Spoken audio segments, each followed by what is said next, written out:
Well, good morning. Well, Faith, I told everybody yesterday I'd be on. Where were you?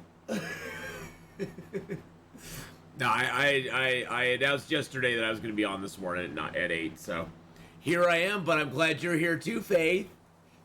The only Jane, good morning, good morning. Packer Backer, hello. You were playing Icarus, oh.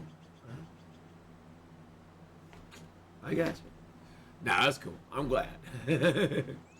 But how are you all doing this morning? We're going to be back in some long dark this morning. We're also going to play a little bit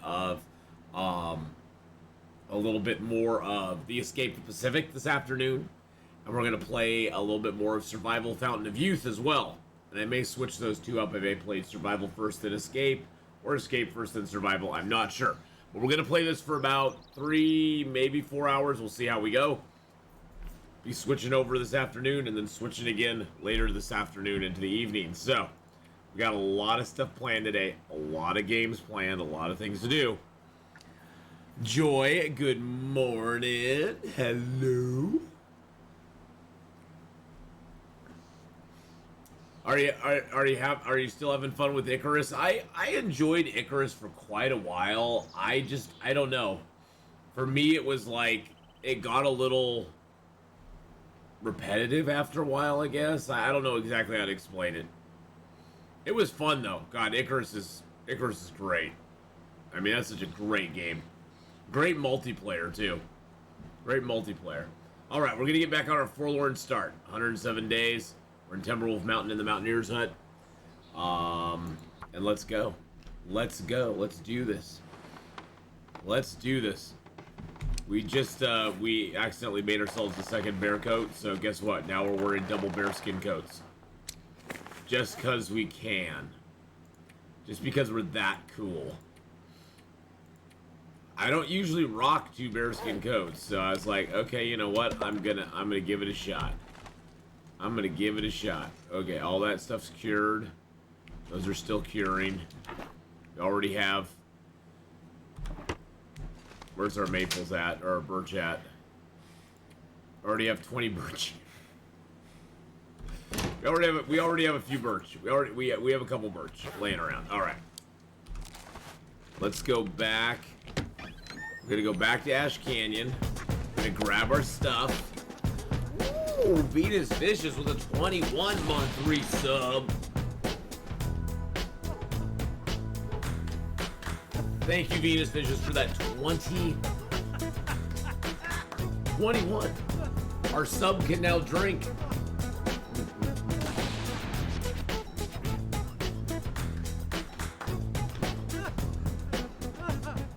Love it, addicted, playing with Thailand, Big Dog. They keep making changes to new stuff, so yes, love it, Icarus. Nice. Oh, that's awesome. I'm glad you're having so much fun with it. Icarus, I think the thing that... I think it not kept me from playing it, but I think the thing that cooled my feel for Icarus is that it definitely is a group game. You can do you can do solo. It's just very, it's not really set up for solo play. You can play solo on it, but it definitely is more geared towards a group experience, just from the fact of all the things you need to do and the time constraints on you and stuff like that. Which makes me kind of turn and go, okay, that's cool. I enjoyed it. I had a lot of fun with it. If you like playing games with friends, though, definitely Icarus is one to check out. Because there's a lot of good stuff in Icarus. A lot of good stuff. The graphics are really good, too. And the janky bears are cool, too. the charging bears.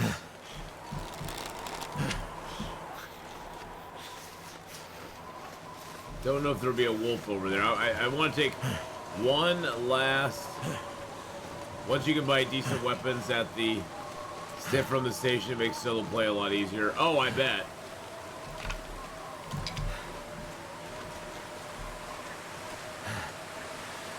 Really is only fun with friends. There you go, yeah. Well, see, I actually liked Minecraft solo.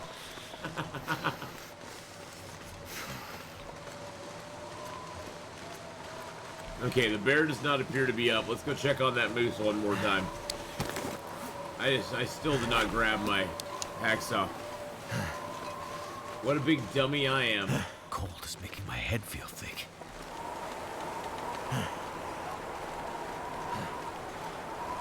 I do not see the moose over there, boys and girls. We got moose marks. There's moose marks right there. Usually the moose hangs out just beyond that tree, so... Hey, Fulguro, how you doing? Hello, hello. Never felt so cold in my life. Oh, jeez. Silly, silly, silly. Hey, look, there's a piece of birch bark. Grab it. Yeah, it doesn't appear the moose is up for us right now. Not a big deal. The moose is an extra thing which we don't really need now that we aren't using a moose hide coat. Hey, Ephedrine, hello. How are you? Good morning. Oh, good afternoon, good evening, good night. Whatever way it is. But hello.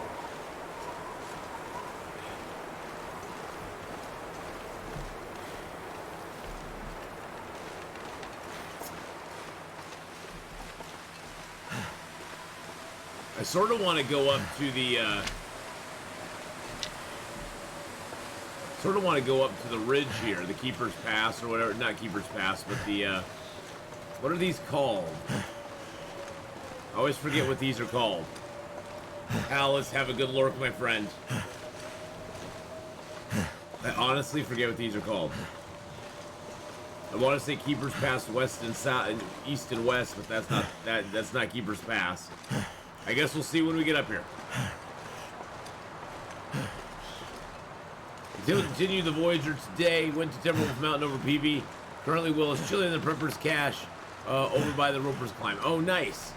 Right underneath it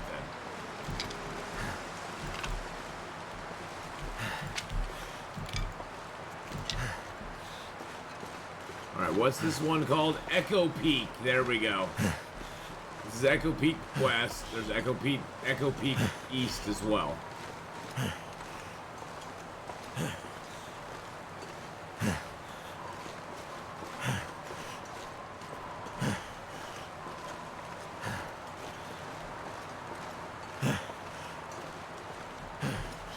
This is not a place most people go most of the time. See, there's Echo Peak East over there.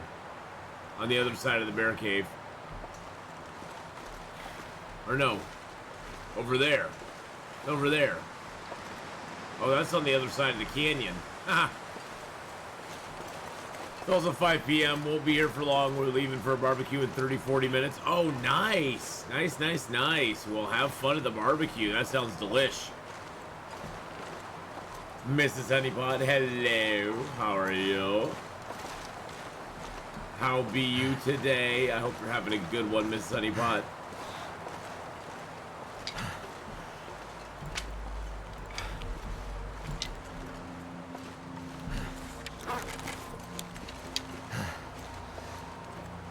I be fine. Fine. Fine. Is that a fine? I'm good too. Glad to have you here today. Alright, our goal today is we're going to go back to Ash Canyon, pick up the rest of our junk. Our treasures. We're going to go pick up the rest of our treasures in Ash Canyon. And then we're going to come back here, figure out what we want to take with us. Take it with us. And yeah, then we're going to be going to Pleasant Valley. Heading to Coastal Highway, trying to get to Desolation Point. I don't know if we'll get there today or not, but that's sort of the ultimate goal.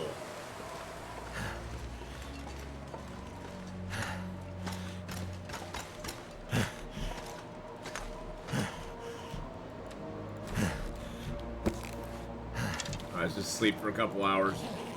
Get all warmth back. We're about to cook dinner, so I'm watching, but probably won't reply. That's okay. Well, I hope you have a great dinner. Hope you and Mr. Honeypot have a wonderful dinner, Miss Honeypot. Hope you have a wonderful, wonderful dinner, and enjoy your time tonight.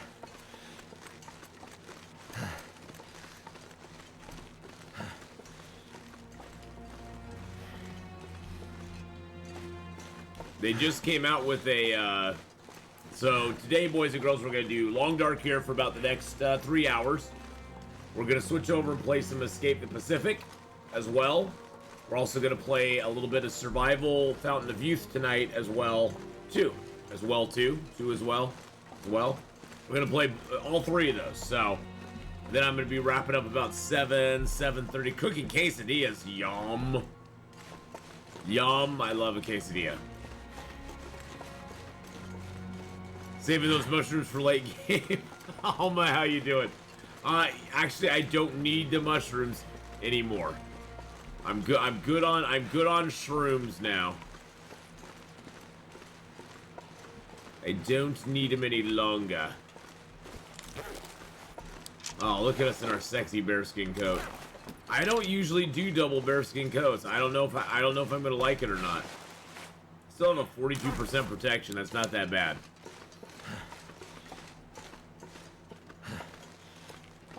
That's what they all say. That I have plenty of shrooms? Yes, I have plenty of shrooms. Got plenty of shroom teas. I'm good.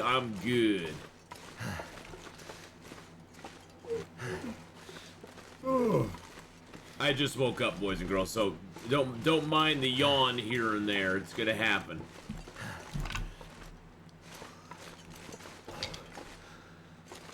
It's all because of this famous artist Yanni. What's your favorite clothing loadout? Just for the style, I like usually having the the moose hide coat over the bearskin coat. The moose hide coat used to have a 25% protection bonus. They nerfed it to 20%, which makes it less desirable because this had 15 and the other coat had 20%. This coat is actually warmer with more windproof and pretty decent waterproof. It does slow you down a lot more and weigh a lot more. So as you can see, I have way less sprint, and I'm also heavier. But I think the moose hide coat is the moose hide's coat 4 is 4 kilos, only has 10% more waterproof and only 5% more protection now, and way less warmth and windproof. So I'd like to say I'd still go with the moose hide coat at this time. I like the moose hide coat. I think they nerfed it to where it didn't have a distinct advantage over the bearskin coat. It used to be I was willing to give up some warmth and windproof to have that extra protection, but now the protection isn't really that big of a deal. Comparatively, you don't lose that much. Because with a moose hide coat, you used to be able to get your protection over 50%. Now you can get your protection up to like 47, and that's about it. So I'm like 42, 47, whatever.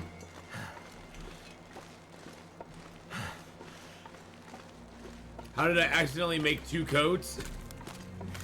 I was doing this. I was flapping my gums, Disco Dancing Dingo. I was flapping my gums about certain things, and I clicked the wrong thing and started making it. Need to find some place to escape this cold.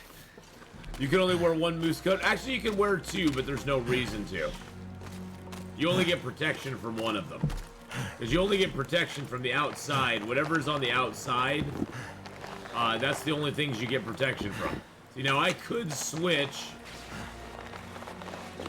That and get 3% more protection, but... Oh, I get protection from those anyway. Wait a second. Do those always give me... What?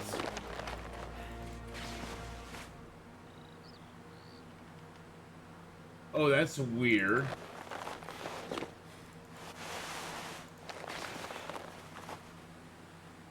those give you protection anywhere you have them. Whatever slot you put them in, you get the 3% protection from them. Interesting. I guess because technically, you're wearing them on the outside all the time. Because they're on your shoes. That's a moose.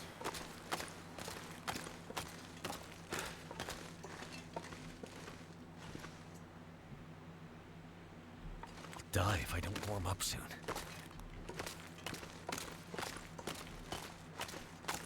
I swear to God I heard the moose.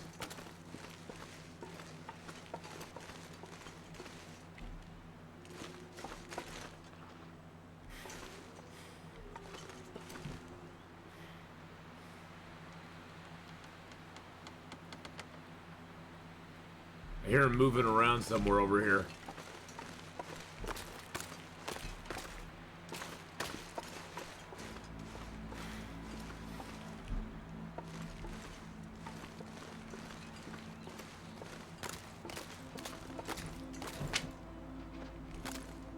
He's like right in front of us.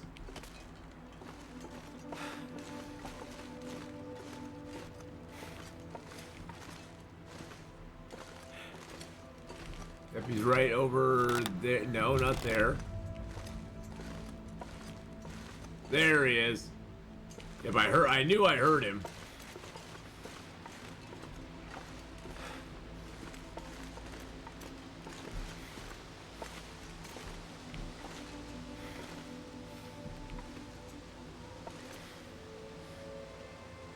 Is it even worth getting him? I'm not gonna do anything with him. It's not like I'm gonna do anything with him. I don't need his hide. I feel bad. I almost feel bad about killing him. I'm not gonna use his hide for anything. There's not. I mean, it's just for pride. Yeah, it's just high risk, low reward. I will let you live, Mr. Moose. Just don't get in my way.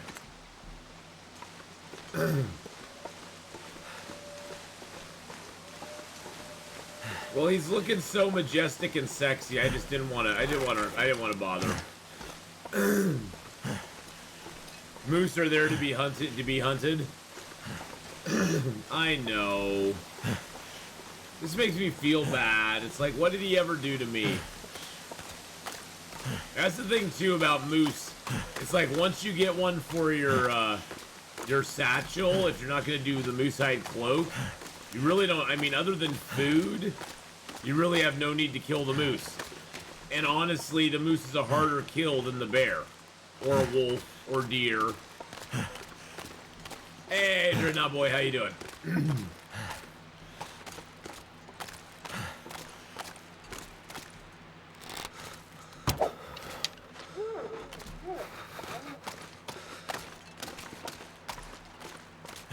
Dude, we just hit that shot. Holy cow, I was just trying to scare him. I was just trying to scare the little pups. I seriously, I was not expecting to hit him. I was trying to scare him away so he wouldn't come attack us. I wasn't trying to kill him, I swear. Poor little feller. Poor little feller.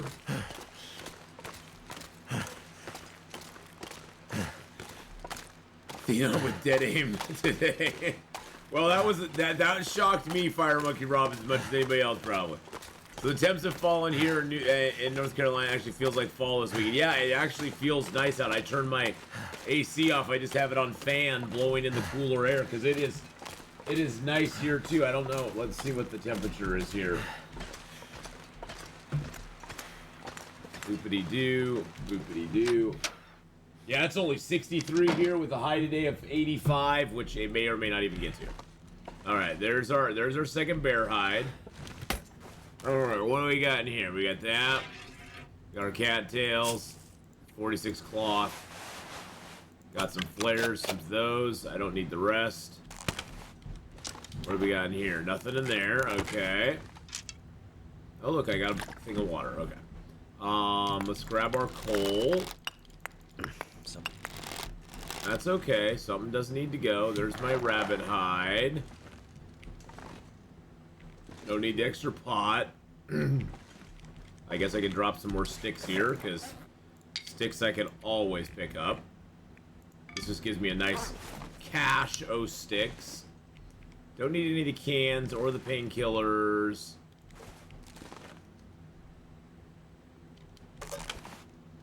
Or the fire, or the book. What time of day is it? It is getting late. I could just read this book, just to spend some time doing stuff here. I just woke up, Just Optimist. How you doing, buddy? I just woke up. I'm always a little snuffy in the morning. Always a little stuffy in the morning. That's my lot in life. I get those removed like me. Nah, I like it. Makes me feel alive. I like being stuffed up. Makes me feel alive. But Dist, how you doing, my man? Hope you're having a good one, buddy.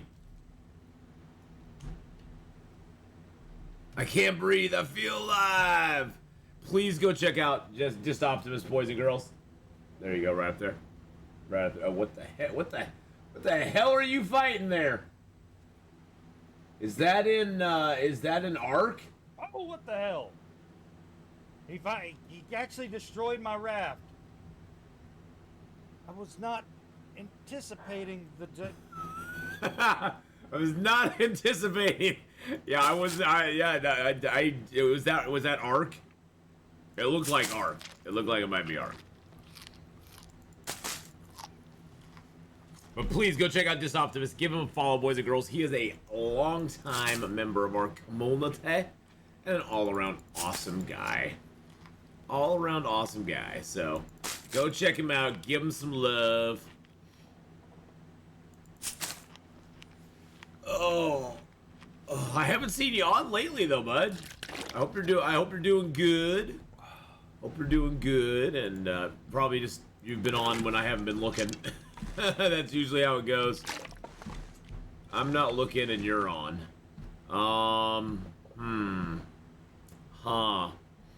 Doing the damn thing. I'm doing the damn thing. Okay.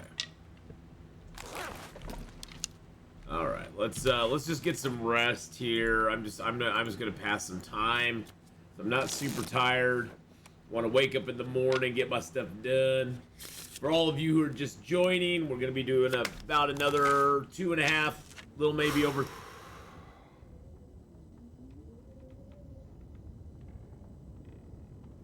It's a little chilly in here, so I had to sneeze there real quick.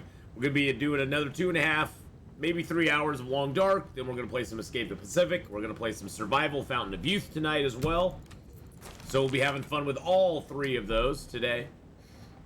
So a nice little fun day-o streaming, which I haven't had for a little while. So it's kind of cool to get back to it. So yeah, thank you. Did I muted that, right? Did I get to the mute button in time? I don't know if I did.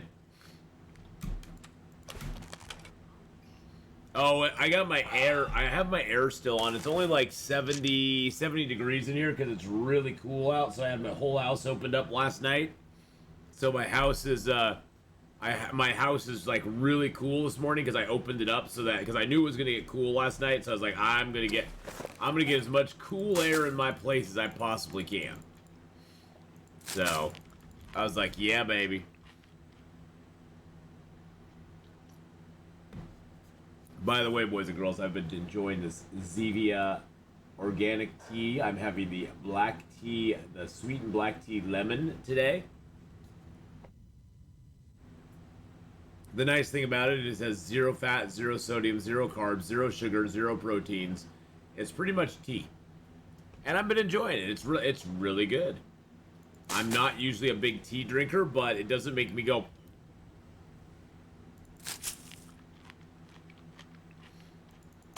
Another product that sounds really cool, but you can't get in Germany. Can you not order it off Amazon? That's where I got mine. That's where I got mine. Well, Dis, I've been trying to generally be healthier and not put all the crap in my body. Maha! How you doing? How's it going? Thank you for the Thank you for the 4-month resub there. Holy crap. Thank you so much. Yeah, I've been trying to eat healthier and cut out stuff. Cut out stuff that has lots of sugars, lots of carbs. You know, just kind of get rid of a lot of the crap from my diet that I was eating before, because man, my diet was so bad. My diet was so bad. And I was starting to feel it too. My body was feeling it. Body was feeling it. So you can't get it in Germany? Actually, the diet, not diet, but the, most of the food that I'm eating right now, Dist, is like steak bites. Just had a big steak the other night with my friend, which was really good. But yeah, most of it's meat. Most of it's meat. A lot of it's meat. Some veggies in there. Little broccoli. Little yum-yums. Alright, goodbye, Angler's Den. We loved you. And now you're gone. Oh, shoot. Forgot to pick up my bear hide. God, that would have sucked so bad. You just checked, it's not on Amazon. Why isn't it on Amazon? Why are things regionally locked like that? That is so weird. Leafy greens and beef, that's pretty much what we're doing. Me and my best friend are doing the same thing, Dist. Cutting out all the candy bars and the chips. Oh man, the soda's the hardest thing for me, buddy. Oh god, the sodas.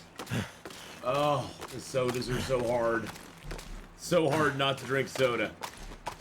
If I can get down to 195, I'll be happy. You see, we aren't even, I'm not, honestly, Dist, I'm not even doing it for the weight. Yes, I could stand to lose about 10, 15 pounds. Cause I mean, but I've always been a big guy. As far as like, you know, I've always been kind of beefy. So I've always been about 200, 210. Which I should be probably 190 or something like that, because I'm only 6 foot, but, I've never felt bad about that. I've never felt bad at that weight, but man, when I got to 225, 230, oh man, I was like, felt bad.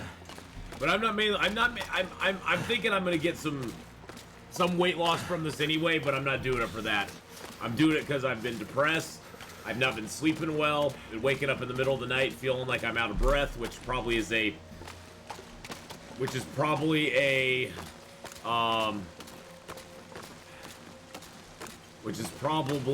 sign of early sleep apnea. My fingers feel numb. So yeah, I have to get some stuff figured out. I've always been a snorer, which is not healthy either. Behind an ad, so comments incoming. I will break down and get an icy from the convenience store every now and again because what? Hey, UC, how's it going? Well, see, that's the thing. My friend and I are doing this. We aren't putting a ban on ourselves from stuff, but at the same time, we're trying to eat as healthy as we possibly can. Freezing. Why are there cattails under the ice? Cattails under ice. Yum. Cattails under ice.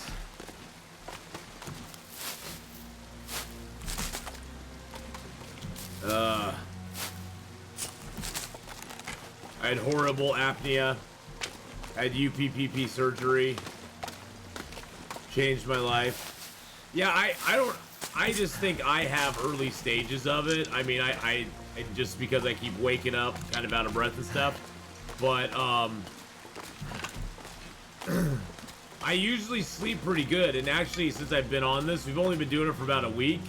I'm actually sleeping through the night now without like waking up in the middle of the night, kind of like,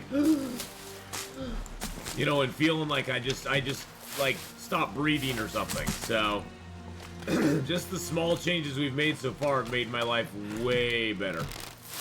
That guy's in the same exact freaking spot.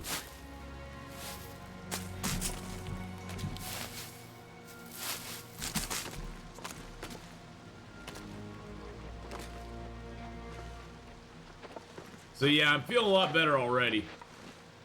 Oh man, I hate to kill the moose though.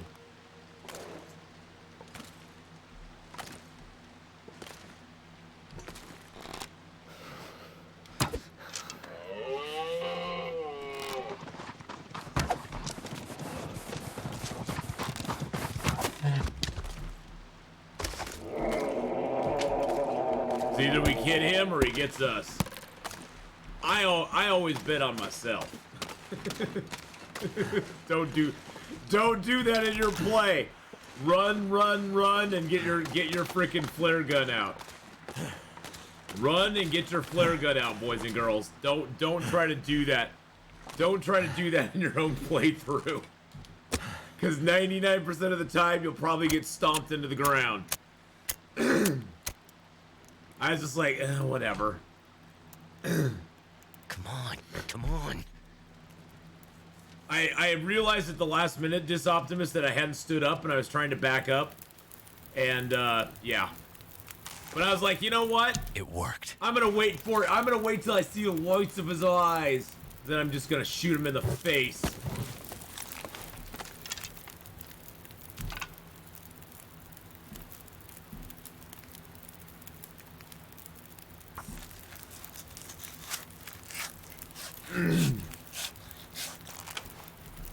I'm not sure I could carry much more.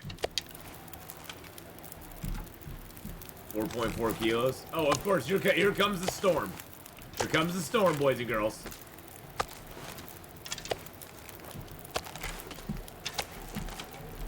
I got this nice little roasty fire right here. Got a nice little roasty fire.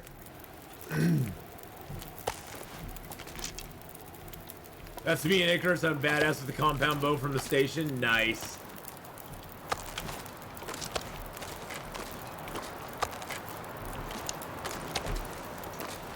Why does this always... Oh, jeez. I keep doing the wrong button. Drop some gear.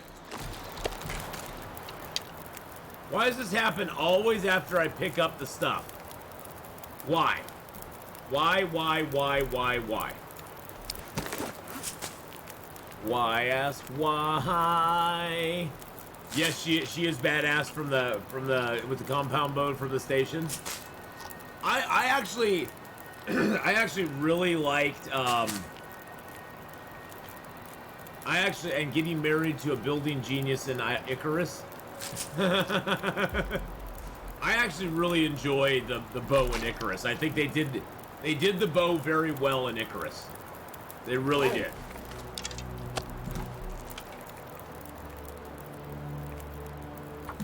I need to repair my knife. My knife. Okay, later as you magnificent specimen, you magnificent dude, Disoptimus. We'll do both Disoptimus.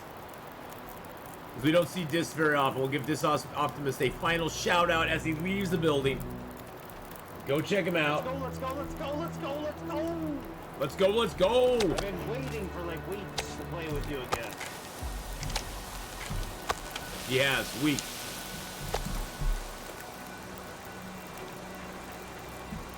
I've been waiting weeks to see you, Disoptimus, so there you go. This pack is getting kind of heavy. Well, the wind hasn't blown out my fire yet. Oh, it sort of looks like my fire is protected from the wind at the moment. Oh, not anymore. Whoops, not anymore. And you know who else we're gonna give a shout out to? Something's gotta go. Shout out to Tyler Mount Singer, one of our wonderful stream team members. Go check her out. Love you, Tyler.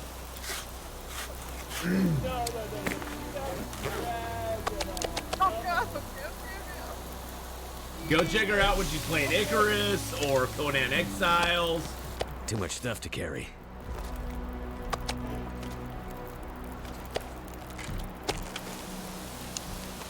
Well, we might as well cook up a little bit more. I love you too, darling.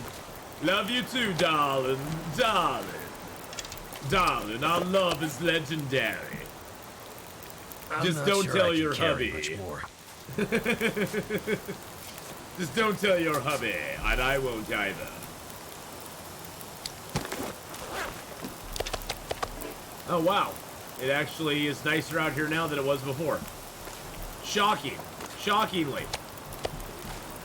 Might have to drop some Leaving gear. for the barbecue, Atheenon. All right, have a great, great barbecue. Have a lot of fun. I hope you have a great time.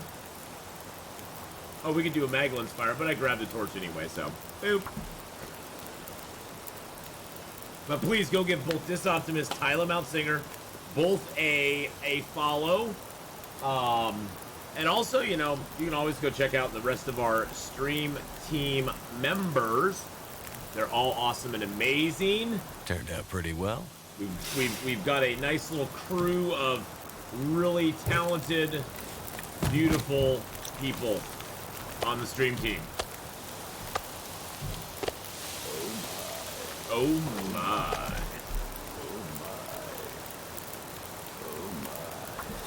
Oh my.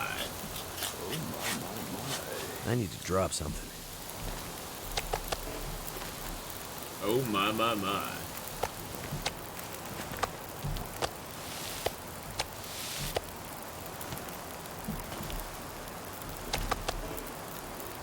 Oh my.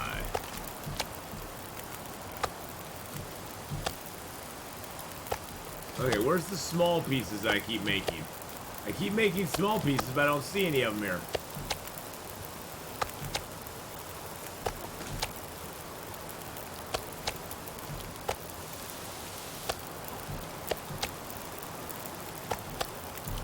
There we go. I finally found one small piece. There's another small piece. Okay. God, I was trying to get my cooking synced up, but I couldn't get my cooking synced. Damn game. Sync my cooking, buddy. Jeez Louise.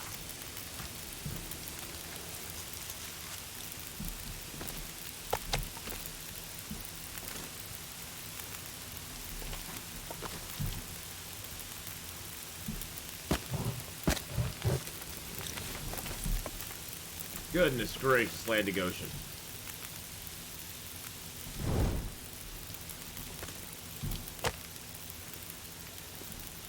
Oh, I forgot we could do a mag lens again. That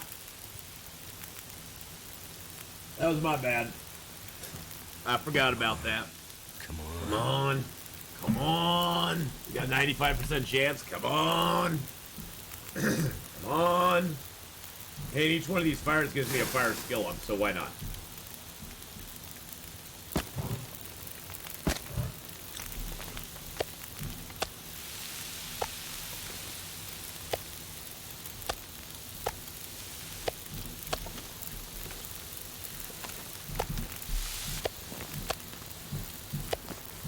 Not like I can do much with this meat. Oops, that's a small piece. What I was looking for before, that's a small piece. There we go.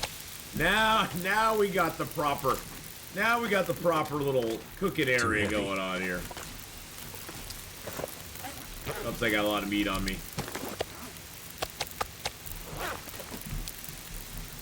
Now we got the proper stuff going on, boys and girls.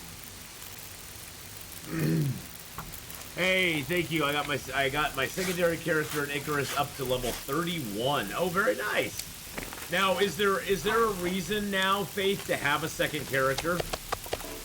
Is there since they gave you so much more flexibility with the solo and the group XP? Is there a reason to have a second character or not? Or is it just for the fun of it? What are my skills currently? Well, I will show you here in just a momento. Let me throw another piece of wood or another coal on each one of these fires.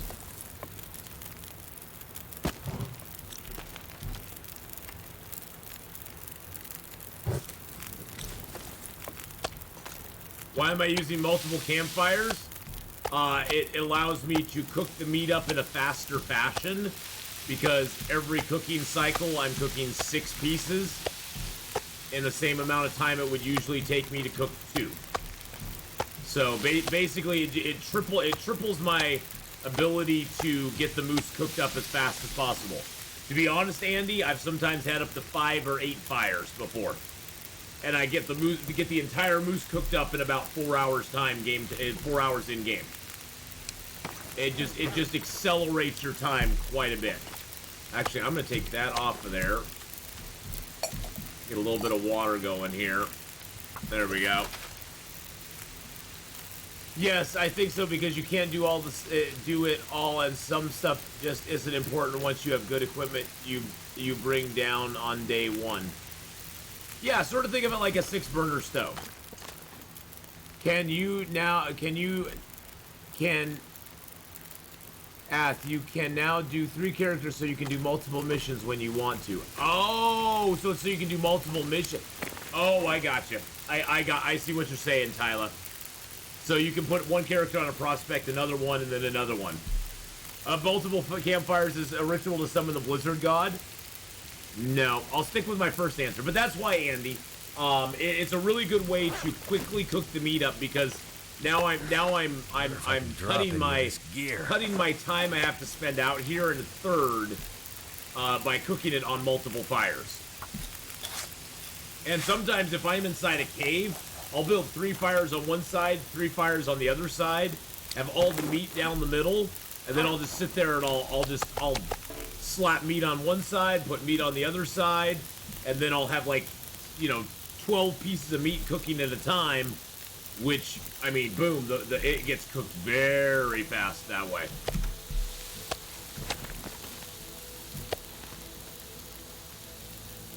But good question. Great question.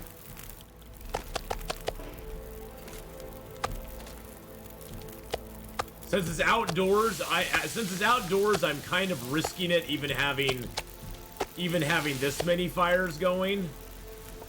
Because there's a chance the wind could come along and just blow my fire out. And then I'd be like, gosh dang it.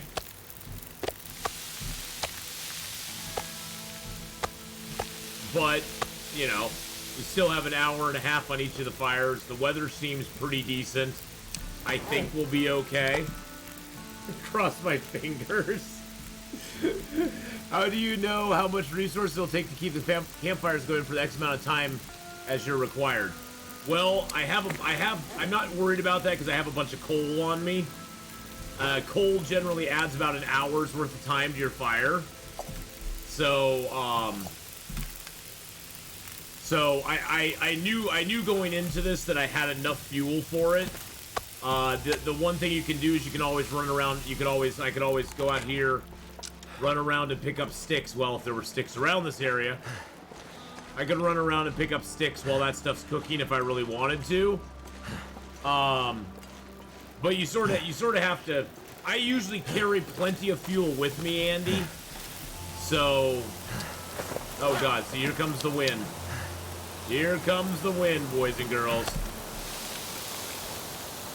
Please don't blow my fires out. Please don't blow my fires. Oh, shoot.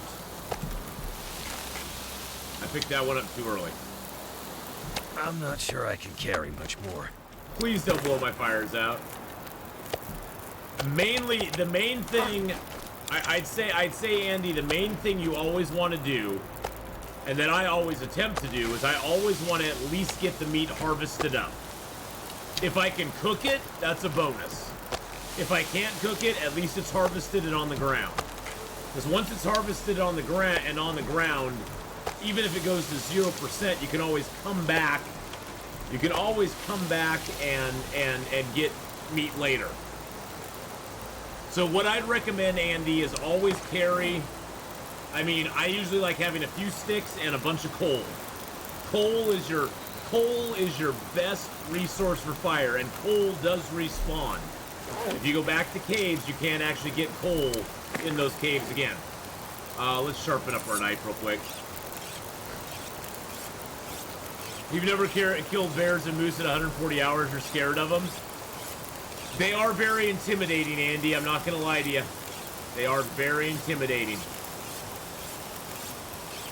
Hey, you got it. Just small steps, my friend. Small steps.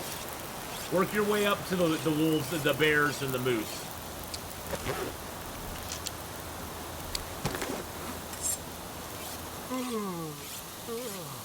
These should get cooked here pretty quick. There we go. You got to be able to, you know, float before you can swim. Oh, now they all got knocked down. That's okay. Look at that. We cooked up all but 5 pieces of meat. I need to drop something. We might be able to nurse the fire though.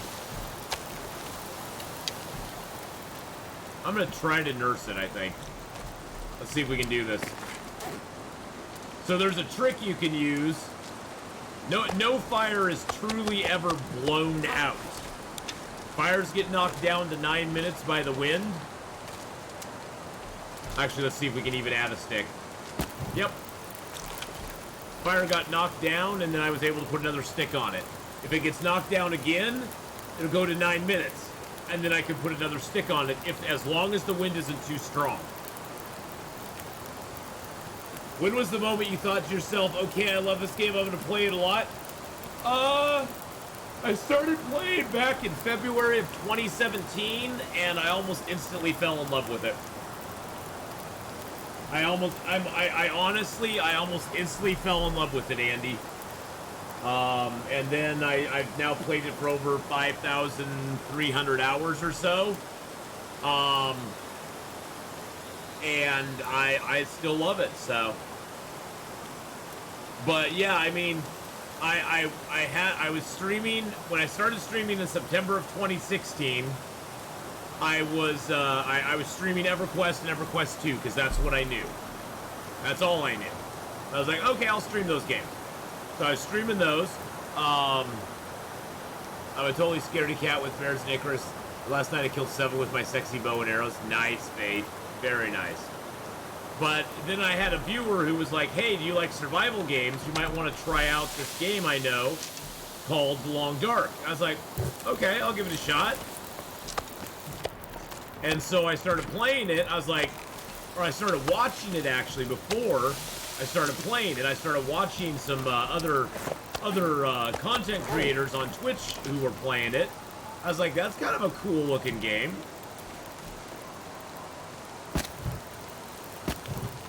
Well, right now we're sheltered from the wind, so let's do this.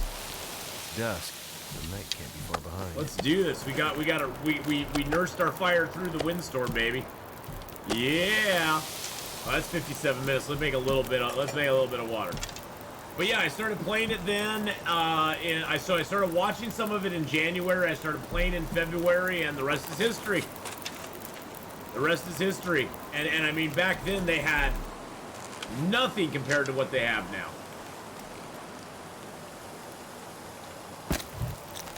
So that added a little over an hour's worth of time to my fire. How do I know I'm sheltered? You see at the very top of the screen up here. Let's see, how can I do this? See at the very top of the screen up there, see that little shield? That means that wherever I am right now is shielded from the wind. And if I look at my temperature, I have no wind chill on me at all. So you can check on that, but yes, up at the top there, you can see that I have no wind chill. Or that I'm sheltered. Now if I go out here, that will go away, because now I'm in the wind. But as long as I'm back here, I have that little symbol on me.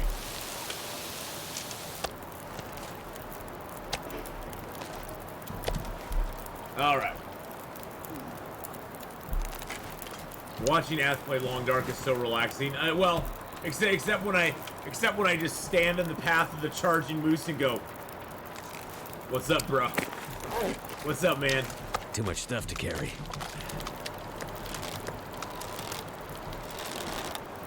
Alrighty, well, I guess we go to Timberwolf.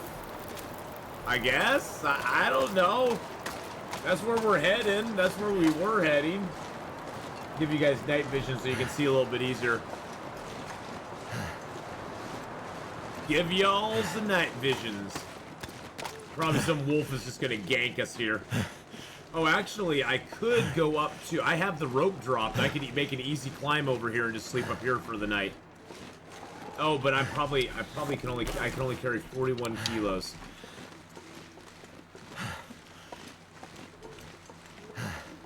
Weather looks really scary right now. It's not that bad. Actually, the wind's now died down. I think I might just push on. It's not really that cold even. It's only -10 out. Also, can you tell me what the key to opening that building in Bleak Inlet? I'm stuck there. So, you're talking about the cannery, right? The one with the electronic door? That's the one you're talking about, right? So for that one, what you need to do first is you need to go into that zone through the ravine. You need to go to the, you need to go in through the ravine. You climb down the rope into the ravine basin. You go into Bleak Inlet that direction. Go to the forestry lookout tower. From the forestry lookout tower, go down to the radio control center down there. There will be a note inside the radio control center. You have to pick up that note because it has the code for the cannery. So if you went in through Forlorn Muskeg, you're not going to be able to get into the cannery because there's no way to get back up there from below unless you've already gone in through the ravine. So first you got to go in through the ravine, get the note in the little substation. That'll give you the code to get into the cannery, and then you have to wait for an aurora. Now, if you've already done that, you have to wait for an aurora before you can actually activate the code. How to go to the ravine? Go into Mystery Lake. When you get to the Carter Hydro Dam, off to the left of the, if you're standing there looking out towards the railroad track, like coming out of the yard, over to your left, if you go that way, that's the ravine over there. And you'll need to take a rope or go find the rope in the ravine if there is one, and that will allow you to descend into the ravine and get into there. So, okay. Now I'm a little lost. I was talking about stuff and not paying attention. I'm bedumb.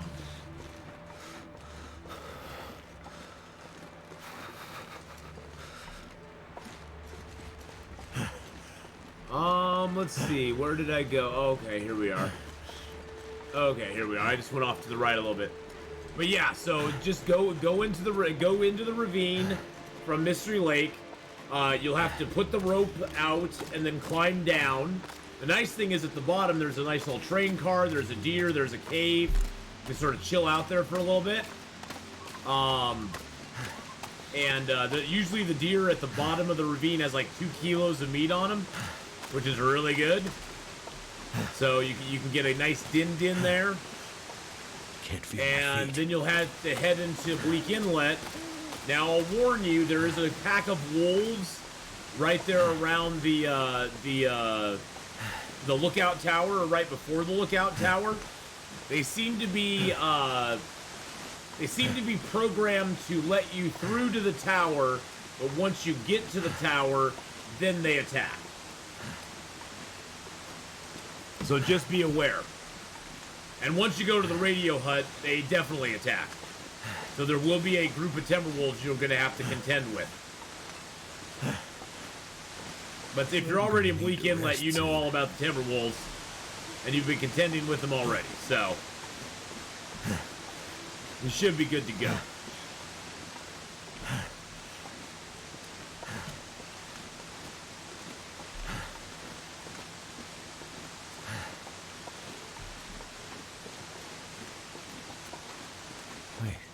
But yeah, once you have that note, just wait for an aurora. Go and unlock the little keypad door. Now, I would recommend that you do not go into the cannery itself. Like, go into the cannery. I suggest you unlock the door. And then you go back to your place and get some rest for the night. Come back the next day, because now the door's unlocked. You don't have to have the aurora to get in once you've unlocked it. I love the scratchy noise when you're taking shelter. Yes, that's pretty cool, isn't it, Dean? I like that too. That's a neat addition. So just come back the next day. That way it'll be light inside of the cannery. So you open the door. Make sure you're crouching when you open the door. Or when you go into the cannery. Because that way Fluffy won't see you right away. You can then get a bead on where Fluffy is. And then you can take him down. But just beware. There is a wolf. And it's a very small room. So the wolf is probably going to see you very quickly. Because it's a very small room. Very small.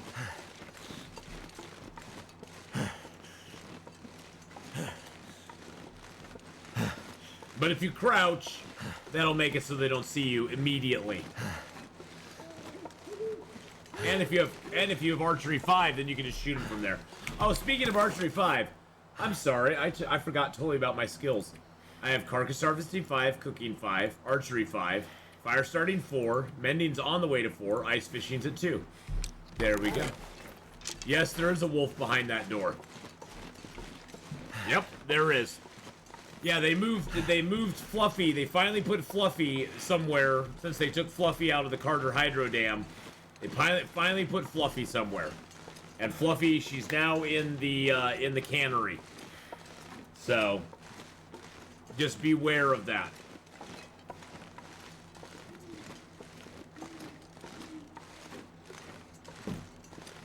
She just wants to give you hugs. Don't worry about it. You'll be fine.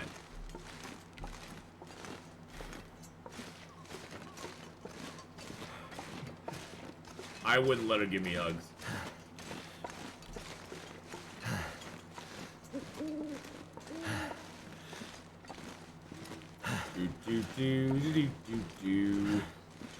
We're back in Timberwolf. We got all of our stuff with us, plus now a new moose hide. And well, now I'm scared to open that door. Well, don't worry. The only thing you're gonna do, Andy, the only thing you're gonna do is hit the keypad. It doesn't open anything. All it does is unlock the door for you. It just unlocks the door. And then there's another door beyond that door.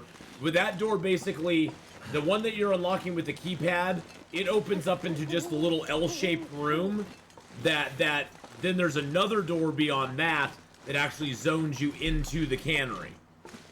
So I'd lay down right here if I thought I'd ever wake up again. So the door that you're unlocking with the keypad has nothing to do with going in and getting attacked by a wolf.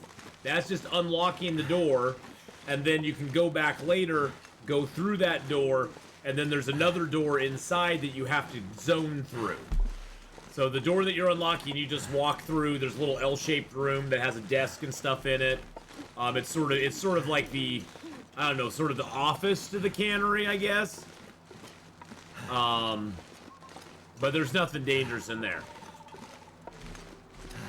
And then you go, but once you go into the actual cannery, that's a whole nother thing. Whole nother ball of wax. I'm gonna get my flare gun out just in case this bear's respawned. I don't think this bear is respawned, but I'm not gonna take any chances because he's big and scary and I don't want to get eaten.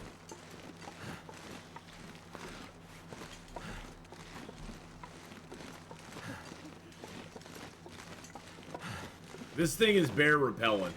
This thing right here. It's bear repellent.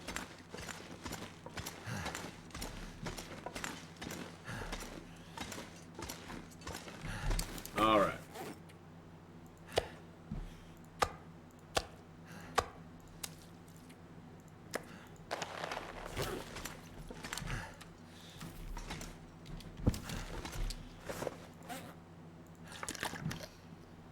All right, let's get some sleep. We're completely tired. Thank you, Andy, for the follow there. I appreciate that very much. Thank you for all the good questions. That's the thing you have to remember, boys and girls. If you ever have any questions, please feel free to ask. Even if you're like, oh, he's probably answered this 1,000 times. Because you know what? Even if I have answered it 1,000 times, you still don't know the answer. So there's nothing wrong with answering it one more time. And when this video goes up on YouTube, then it will be there for people to see as well. So, and they'll be able to hear the answer as well. I wonder if it's possible for a bear to spawn in on you overnight. Yes, it is. Yes, it is. I killed the bear just a little bit ago. People usually don't like to answer my question. Oh, that's okay. Don't worry about it. I like answering everybody's questions. Let's see. When did I come into the zone? I need some water. Oh, shushadoodles. You'll be fine. This is day 111 right now.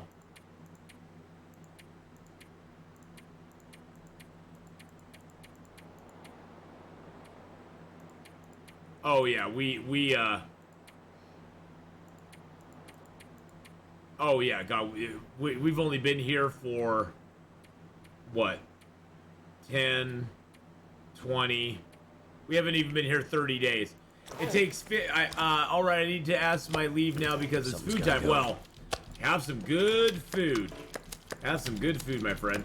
Yeah, it takes 50 days for the bear to respawn. So, I was getting a little too anxious. It takes 50 after, if you kill a bear after day 50, it takes him about 50 days to respawn. Well, no, it takes him 50 days. I actually was in a cave. I was actually in a cave one time when the bear actually spawned at the front of the cave and charged me. And actually, it was that cave right there. It was actually that cave right there. He spawned and attacked me. Because it was right on day 50 from when I killed him. It was very scary. And when there was a lot of, I yelled teacup a lot.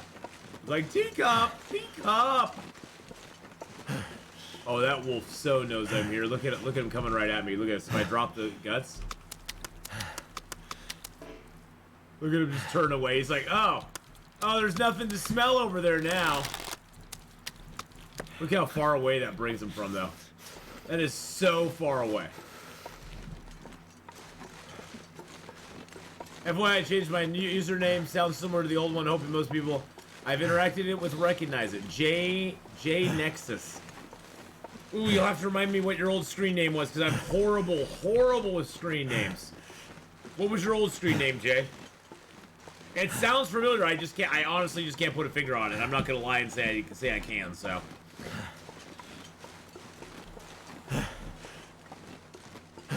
J Nix. Okay. I remember Yes, I remember J Nix, and it was spelled with like a 1 for the I. Oh yeah, I remember. And did you have like a 4 for the A, or a 4 for the A or something? I remember that. Yep, I do. Okay. That I do remember. Yeah, numbers are not my friend. Numbers are not my friend in screen name. All right, J-Nix. Yes, I do remember J-Nix. Many reasons to change it. Well, I find I know people always like to put the meme name.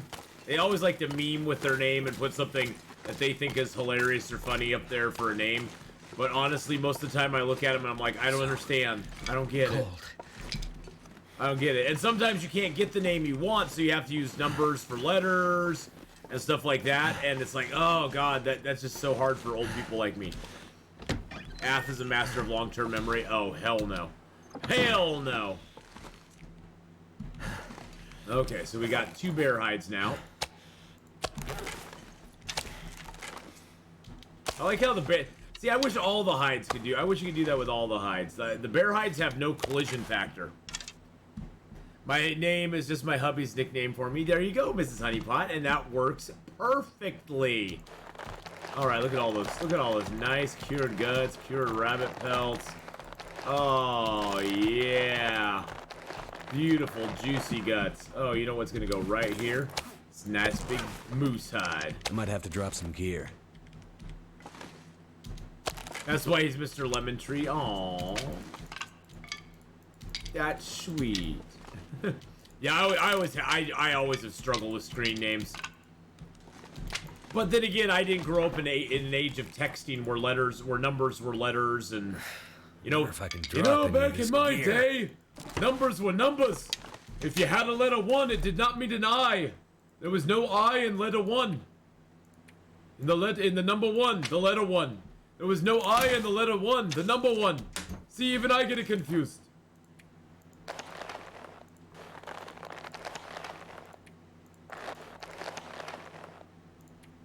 Good God. Oh, those were all fresh. Okay, hold on a second.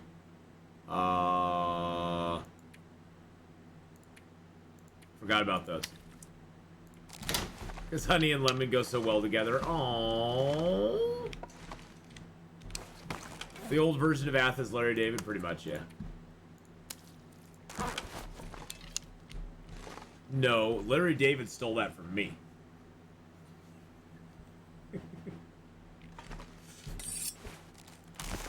Larry David stole that from me, sir. How dare you?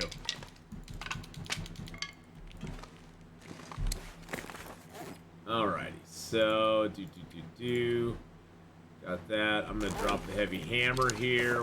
We're gonna take that with us. I don't know if I'll get another one or not. I could check the loot tables if I wanted to know, but I'm not gonna. Alright, let's throw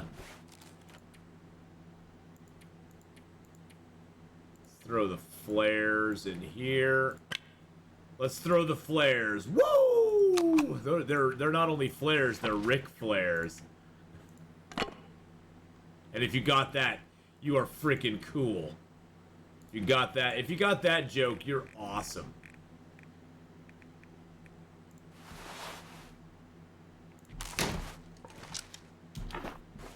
Alright, let's throw the, you know, you can just do that if you want to.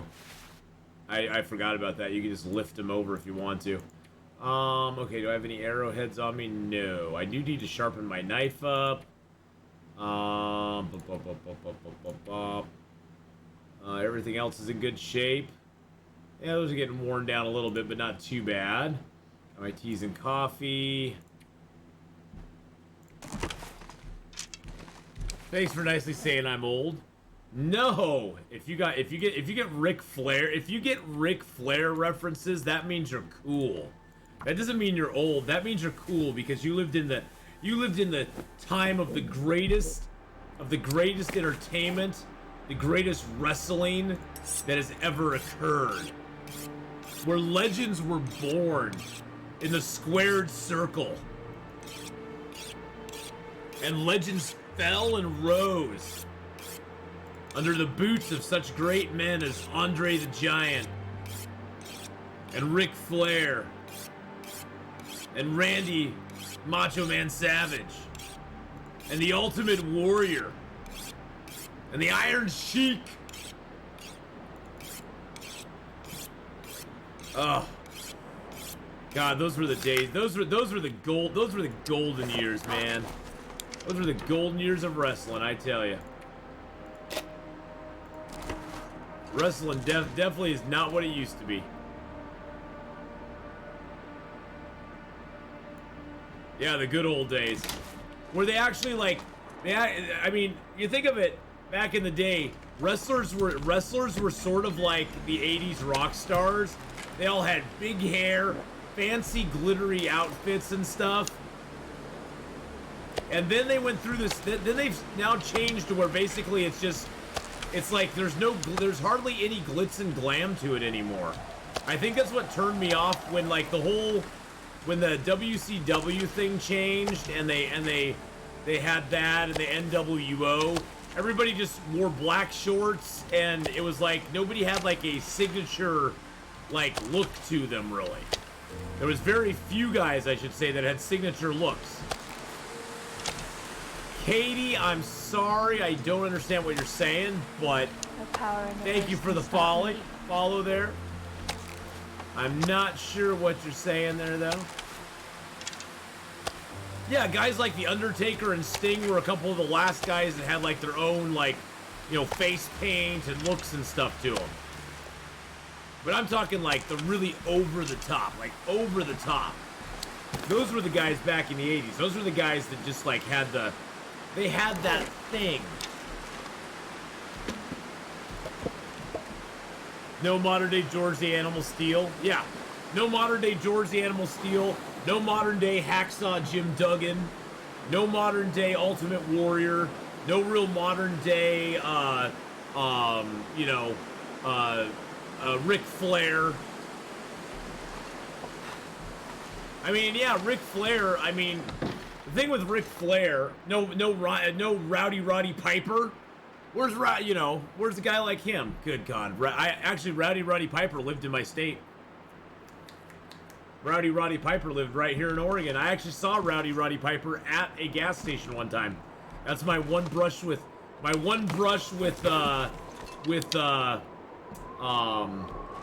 don't know what you call it, wrestling royalty. Because I actually saw him at a gas station one time. He was pumping gas right in front of me. I was like, yeah. I remember when, what was it called? Monday Night Raw.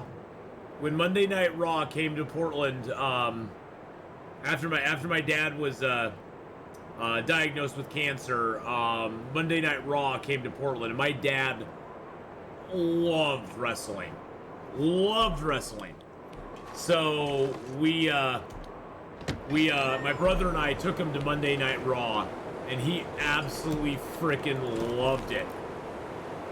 He loved Monday Night Raw. It was so fun. It was so fun to watch too. It was so fun to watch. We had such a great time. Gold Dust? Oh God, I remember Gold Dust. There were so many great wrestlers back in the day. I mean, I don't know. I haven't watched professional wrestling in like probably a decade.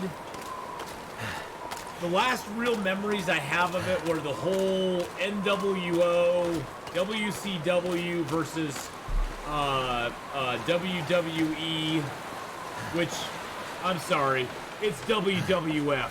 It's the World Wrestling Federation. Nobody's gonna mistake WWF for the World Wildlife Foundation.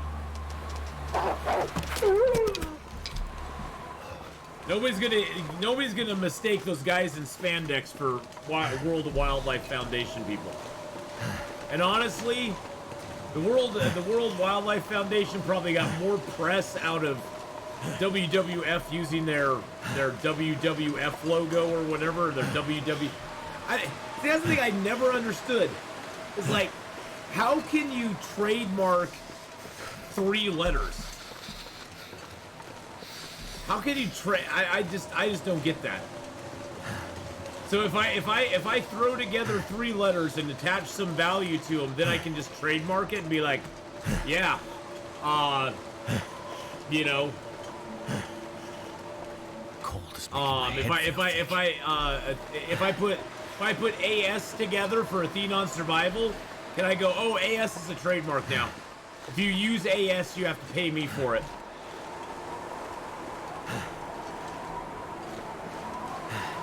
How is that? How does that work? That's so weird. I guess there'd have to be some intrinsic value to having that. But it's 3 freaking letters. so cold. I don't get it. Just want to lay These are down. my letters now. These are my letters, man. You can't use it. If you use them and make any money off of it, I want a piece of it. I guess they call it protecting the brand or something. But honestly, would anybody ever confuse the World Wildlife Federation and the World Wrestling Federation? They're 2 completely different things. It's an acronym. That's the thing. I mean, I love the WWF back in the day, and I will always, in my heart, it'll always be WWF. It'll never be WWE. It'll always be the WWF to me.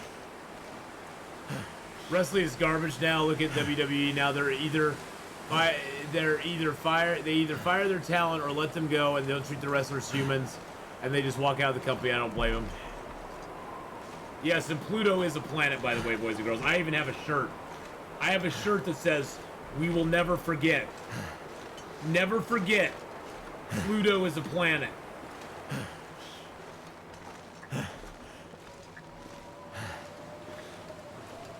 Don't let them take Pluto away from you, boys and girls. Pluto has been a planet for thousands of years in lore, in history, in Greek mythology and Roman mythology. Pluto has always been a planet. It's always been a planet. Just because a bunch of little eggheads got together and went, well, it doesn't quite meet the size requirements for the planet-size things, so it can't be classified as a planet any longer. Well, you know what? You can't be classified as anything but a version, so you don't get to do that to us. You can take your little science stuff and go elsewhere. Please just leave us alone. We will always treasure Pluto as a planet. They don't sell products anymore. They sell logos, acronyms, marketing, and personal info. Pluto will always be a planet. Long live Yogloth. Oh, yes, Pluto will always be a planet. Yeah, that just irritated me. It's like, what gives them the right to make it not a planet? I mean, or even just say, oh, we're declassified as a planet. No. The Sol system still has 9 planets. It'll always have 9 planets. Sol will always have 9 planets. Remaining inflated rock that revolves around a star is considered a planet. Well, because asteroids technically are rocks that revolve around the star. Like all the rocks in the belt. In the belt are those are rocks as well. I mean, I know they have to make a cutoff point at some point, but I think they made the wrong cutoff point. Maybe Disney was behind it to protect their brand. I wouldn't doubt it. Disney is behind every evil thing in the world. I would not doubt it. I wouldn't doubt it. It's funny that Disney has not realized yet that they are the evil empire. I find that extremely humorous. It's sort of like that Monty Python skit. Or was it a Monty Python skit? It's the one where the 2 German guys are in the trench and the one guy turns to the other and goes, "Are we the baddies?" It's like the best. Oh, I love that little thing. Are we the baddies? Wait a second. Are we the baddies? Yes, you're the baddies in this situation. I'm very sorry. I'm very sorry to tell you, but you're the bad guys. That's why they bought Germany. That's why they bought Star Wars, is because they want to be the Empire. Okay, we got 93 and 56 and 7. Ugh, so many choices. I guess. So here's what we can do. We can schlep things because it's going to take us a couple trips to get everything down to. We're gonna take a couple trips down to the Abandoned Preppers cache. So here's what I say we do. I say we gather everything we want to take down with us, which is pretty much everything. Pretty much all this stuff. I'm gonna leave some of the guts here. I'm gonna take all my matches. I'm gonna load ourselves to max capacity. I'm gonna leave those as well. Why is it, okay. Go down the list here. Yes, I'm transferring all of that to my inventory. Don't have any clothing. Oh, jeez Louise. Fire Monkey Rob! Oh, Mrs. Honeypot. Food's ready? Alright. Have a good one, Mrs. Honeypot. Get some good food. Thank you for the lurk. Disney ruins everything. I can't watch Star Wars anymore because it's so bad. I don't even have Disney anymore. I canceled my Disney Plus a while ago. I couldn't stand them any longer. I've heard that new She-Hulk show is just an atrocious piece of garbage as well. That's what happens when you put the message in everything. Stop it. Just stop it. Just stop it. Okay, I'm gonna take all my birch. Okay, it puts us at 50. That's okay. Take all my cloth. Puts us at 53. I'm gonna have to leave something behind. No, we aren't, buddy. No, we aren't. We're gonna carry out everything we can. 5442, 5482, 5492. Okay, we're good. 5492, we're good. From the trailers, it just looks like normal garbage. Oh, it's bad. It's bad. I've seen lots of clips from it now, because everybody that I've seen has just been roasting the crap out of it. And they've been posting up the most cringy clips from that show. It's just, oh. Poor Disney. Actually, you know what? Screw them. I don't feel bad for them. They get exactly what they deserve. They get exactly what they deserve. Yeah, I canceled my Disney Plus a while ago. I just didn't like any of their stuff anymore. I watched Mando, Season 1, Season 2, and Mandalorian Season 3, which was the 2 episodes in the Book of Boba Fett that exist for some reason or another. For whatever reason, I have no idea why Book of Boba Fett even exists. Basically to be like, oh, look how stupid Boba Fett is. Remember that great character you loved back in the late 70s and 80s? Remember that awesome, domineering, badass character who like stands up to Darth Vader, who's like all, ooh, I'm big, toughest dude around? Yeah, let's just turn him into a big dummy who doesn't do anything, who can't even like manage his own things and basically hires everybody that tries to kill him. Let's do that. Sugar Fudge Cookies, what? Gifted a tier 1 sub to Goggles Pisano. Sugar Fudgy Cookies gifted a tier 1 sub. Whoa, let's go. They have given 5 gift subs in the channel. Well, thank you for that. I appreciate it. So yeah, after Book of Boba garbage, I canceled my Disney Plus. I was like, yeah, I'm good. I watched the first 5 or so episodes of WandaVision because it actually looked interesting. I was like, oh, this looks good. It looks interesting what they're gonna do with it. Oh no, they're just basically they're just making another, they're trying to make it look cool. And then after 4 or 5 episodes, I was like, yep, I'm out. Never watched Loki. Couldn't. I saw the first episode of Loki, I should say, and then I turned it off. And then I was just done with Marvel. I was like, nope, I'm good. I haven't even seen Thor. I went and saw Marvel Madness, Multitude, Multiverse, whatever garbage they were trying to push out there. Yeah, I went and saw that. It was hot garbage. Just need to close my eyes. Spider-Man was good. Didn't even see Thor, because that looked like hot garbage too. Now, if you like these things, that's fine. I'm just saying from my own perspective, as a comic book collector for basically my entire life, I love these characters. I really feel strongly when you do things to characters that basically devalue them, make them horrible, and write things that are completely out of character. And you also have writers that have never picked up a freaking comic book in their goddamn life. They're just like, ooh, I'm gonna do this cool thing with them because I'm gonna make it relevant for the modern day. It's like, no. You can modernize it a little bit. You don't need to make it relevant for the modern day. You need to make it relevant for a story that is actually interesting. That's actually compelling. You like old Star Wars? I love old Star Wars. Sugar Fudge Cookies, I actually even like the prequels now. I went and rewatched the prequels. And I was like, they weren't that bad.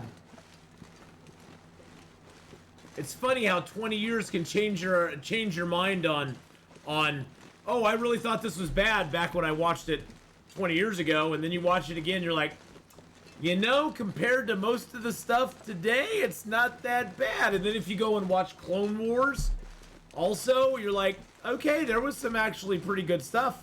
Need to find You missed some place Darth to Maul. escape this I know, cold. rip Darth Maul. We love you, Darth Maul. We love you.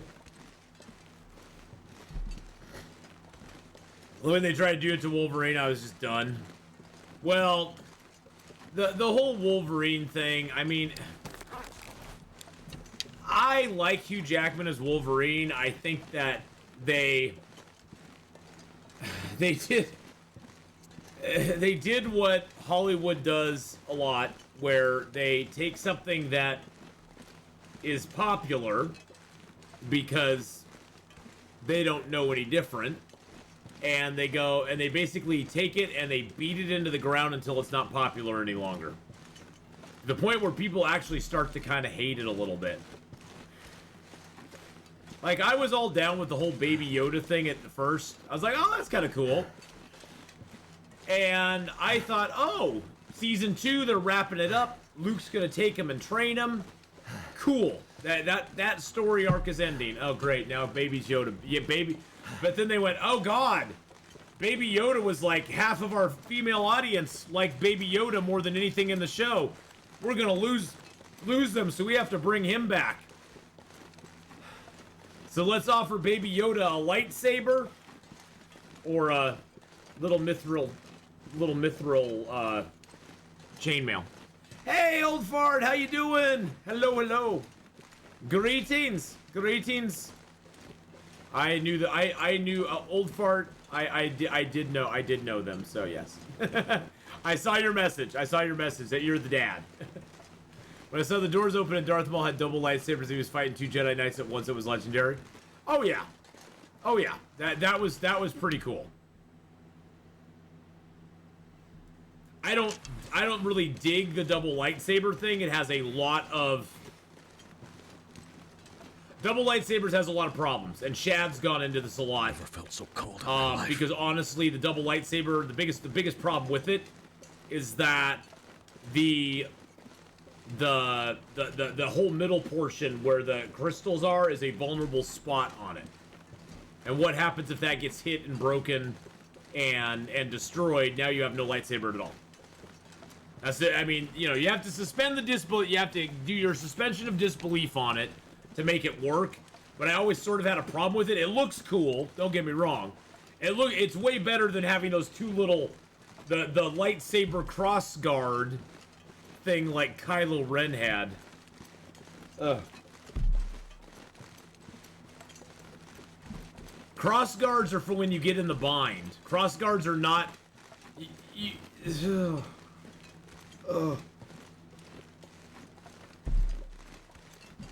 Cross guards are for when you get. Cross guards are something you use in sword fights if you get in the bind to basically stop them from bringing the sword down and slicing your hand.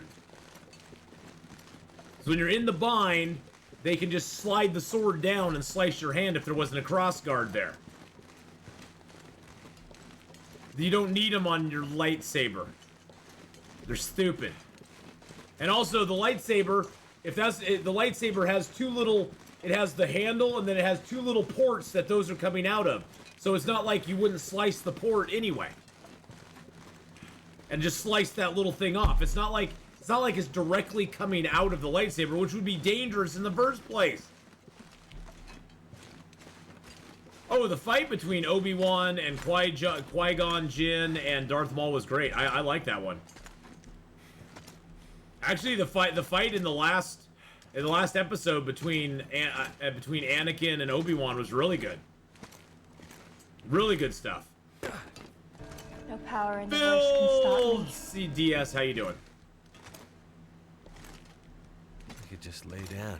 Yeah, the cross guard lightsaber I thought was just goofy as crap. Plus, they basically, you know how lightsabers, like, it's so funny, it's like, I don't know if modern day Star Wars writers really understand what lightsabers are. Cassadar! Woohoo!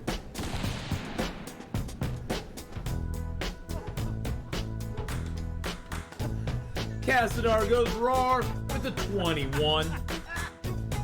Hey, guess what, Cass? Our sub can drink now. And smoke. Our sub is all grown up. Our sub is all grown up, Cass. Unicorn just resubscribed for 21 Unicorn. Months. Good. Why does it say unicorn? And please, everybody, go check out Cassadar Goes Roar. Right there. Max! Stole my horse. I'm trying to add you to the posse. Oh!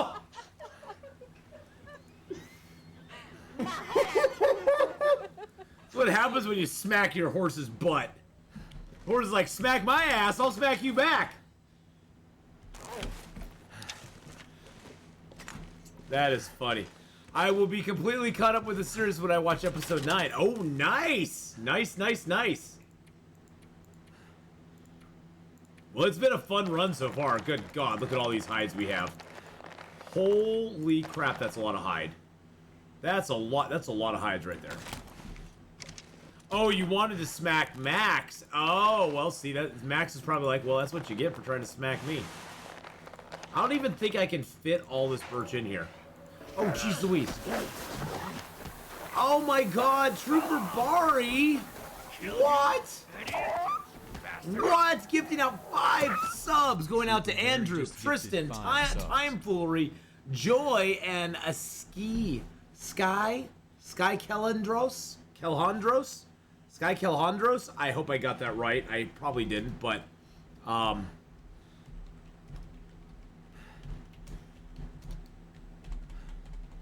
thank you, Trooper Bari. 128 gifted subs in the channel.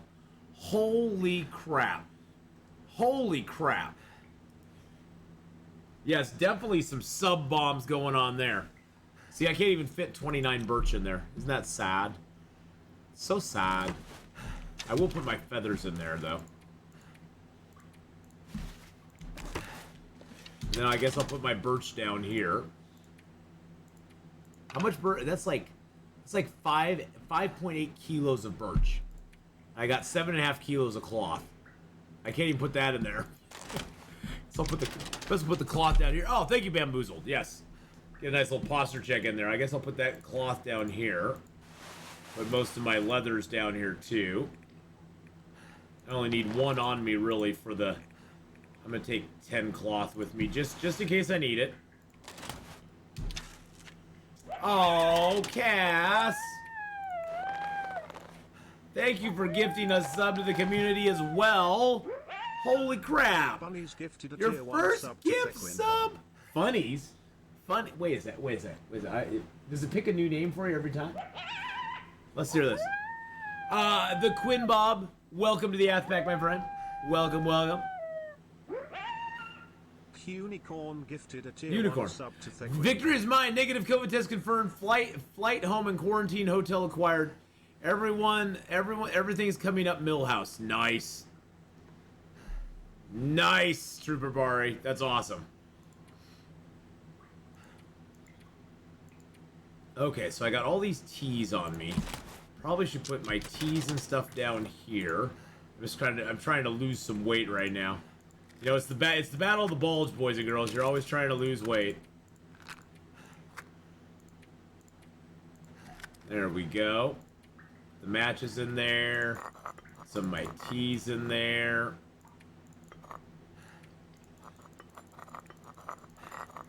You're a unicorn, kitty, or bunny, I guess. Yes, I guess you are. It likes one or the other. I love spending time with family. Being stuck here an extra 10 days has exhausted all patience. Oh my God. Is it really that? Is it that bad over there, Trooper Bari? Or are they just being that cautious? Is it really that bad over there? Is there like, are people just coming down with it left and right? I'm so confused. I mean, they can do what they want to do, don't get me wrong, I don't care. I'll never travel there with those kind of restrictions in place. Screw that. I almost canceled my trip to TwitchCon. Almost. I was like, I'm gonna go.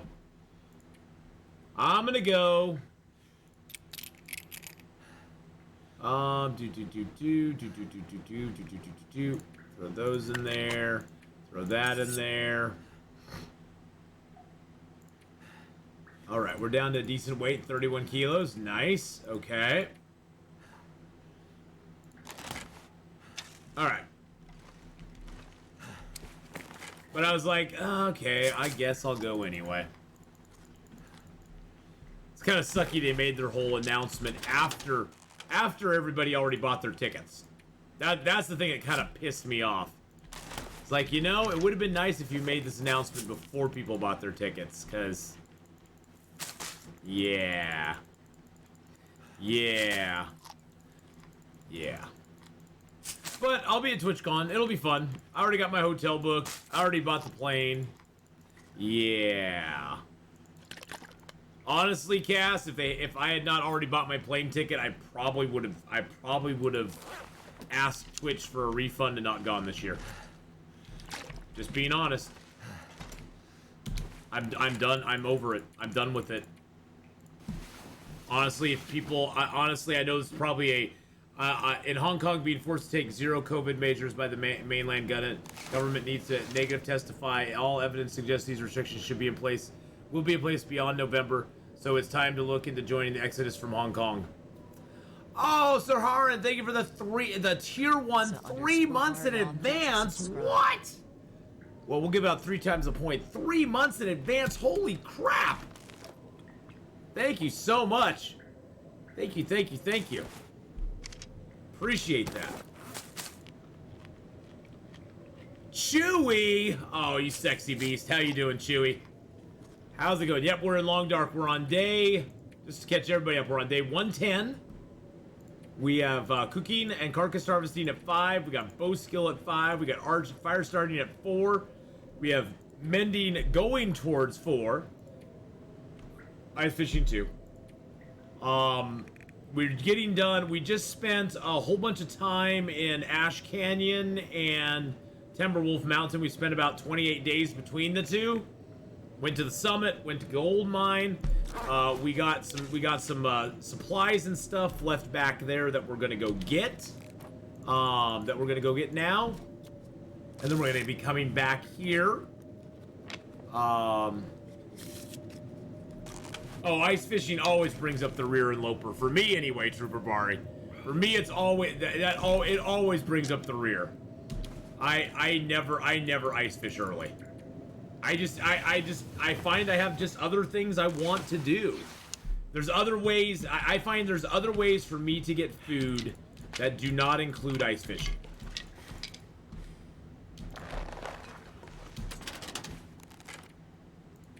And I do have a few rabbit and deer hides now, so got a little bit of stuff to repair my clothing.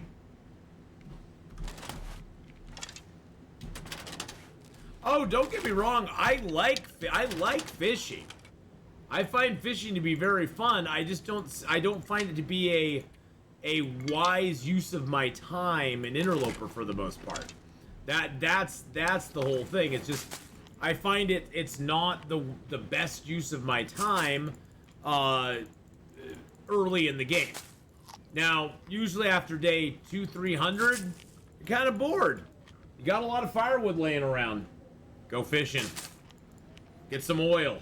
I mean, that's when you start running out of oil and stuff like that. Go fishing. Get some oil. Get that stuff going on. You'll never regret it, because then you'll have tons of oil. Take your jerry cans and go sit down by the dock of the bay, watch the tide roll away, and get yourself some oil, baby.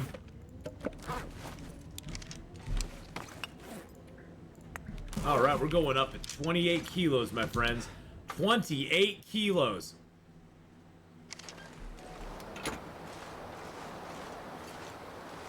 But yep, everything's going good here, Chewy. We're going to be playing Long Dark here for about another, a little over an hour, a little hour and a half, something like that. Yeah, about an hour and a half, and then we're going to switch over. We're going to be playing a little bit of Escape the Pacific this afternoon, which if you've never seen Escape the Pacific, hang around. It's a awesome fun game. Very chillax. Then we're going to play some survival. Fountain of Youth. They had a big update drop where they actually added a new island, and they actually added a bunch of voiceover work and did some bug fixes. They had a whole thing on August 2nd that they added to the demo. And Survival Fountain of Youth, if you don't know, is a free game on Steam. You can go play the demo for free. The demo has about 15 to 20 hours worth of playtime in it. So it's a very good, I mean, it's a very full demo, and you can even do it longer if you want to. I think Shepard last night was saying that, they lived on the island for a year in game before they even left. And I only played my file for about 100 days, so I can't even imagine how long Shepard played the game. So, no Trooper Bari, we aren't summiting. I already summited on this run. I'm basically going back here to get my stuff that I have at the Mountaineer's Hut, and to bring it back with me into Pleasant Valley, schlep it all down to the farmhouse, and then we're gonna go to the barn, the crossroads, up into Coastal Highway, drop over maybe to Desolation Point. I don't know if we'll make it there today. I am the slowest person ever. What was the name of the game? It's called Survival Fountain of Youth. If you just type in Survival, whatever that is, Fountain of Youth, you'll pull it up. Quesadillas were yummy, just enough jalapenos to tickle the nose. Ooh, the hubby was impressed. Nice. Nice. I'm glad your quesadillas were such a hit. My friend and I just found this little, this Mexican place right down the street from us that has, oh, their taquitos are so good, and their nachos are amazing too. Oh my God, they have such good food there. They use like a crumbly cheese instead of like using sauce cheese or like cheddar cheese. They use this white. It reminds me almost of like a feta, but I don't think it's feta. I forget what it is exactly. My friend knows what it is. I don't. I just eat it. I just shove it in my cake hole. But they use this amazing cheese on it, and oh my God, it's so good. Queso fresco. Is that what it is? Well, there you go. It's freaking awesome. Oh my God, their taquitos are like, you know how you get taquitos at like Walmart or Costco, and they're these little tiny taquitos. These things are like in like a good inch around, and they have the cheese all over them, and they're very. This place is very liberal. You know how you go to some Mexican places and they treat giving you extra sour cream or putting any sour cream on your stuff like it's freaking liquid gold. You get your thing and it has like this little tiny dollop of sour cream that's supposed to be like for the whole thing, and you're like, really? Can I get some more sour cream? Yes, that'll be an extra $1.50 for another cup of sour cream. No, these guys drizzle sour cream on everything. Oh, so good. So good. Absolutely love their stuff. They've got good street tacos there. They've got good quesadillas there. I've had a quesadilla there before. They got amazing taquitos. You can get the burrito. You can either get a burrito or a burrito bowl. And I personally like the burrito bowl because it doesn't have the shell on it, and so it's just all the yummy stuff from inside the burrito, just in a frickin' bowl, with sour cream sprayed all over it and cheddar and that cheese, the queso fresco, all over it. Oh my goodness! Street tacos with lime squeezed on them. Yum, yum, yum, yum, yum. Mexican crumbling cheese. Yeah. Oh, I love that stuff, man. Ghostface, I will say, I was on the fence about it when we first got the food. I was like, ooh, am I gonna like this or not? And then I ate it, and I was like, oh my God. This is like the most amazing stuff I've ever had. It's so freaking good. All right, there's that.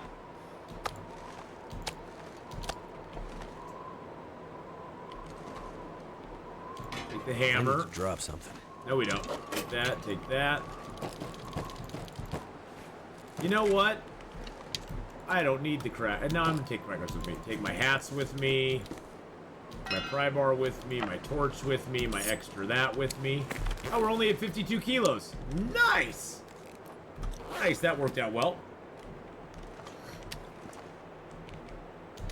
I haven't been lucky enough to visit a Mexican restaurant, only ever made my own using recipes. Oh, nice.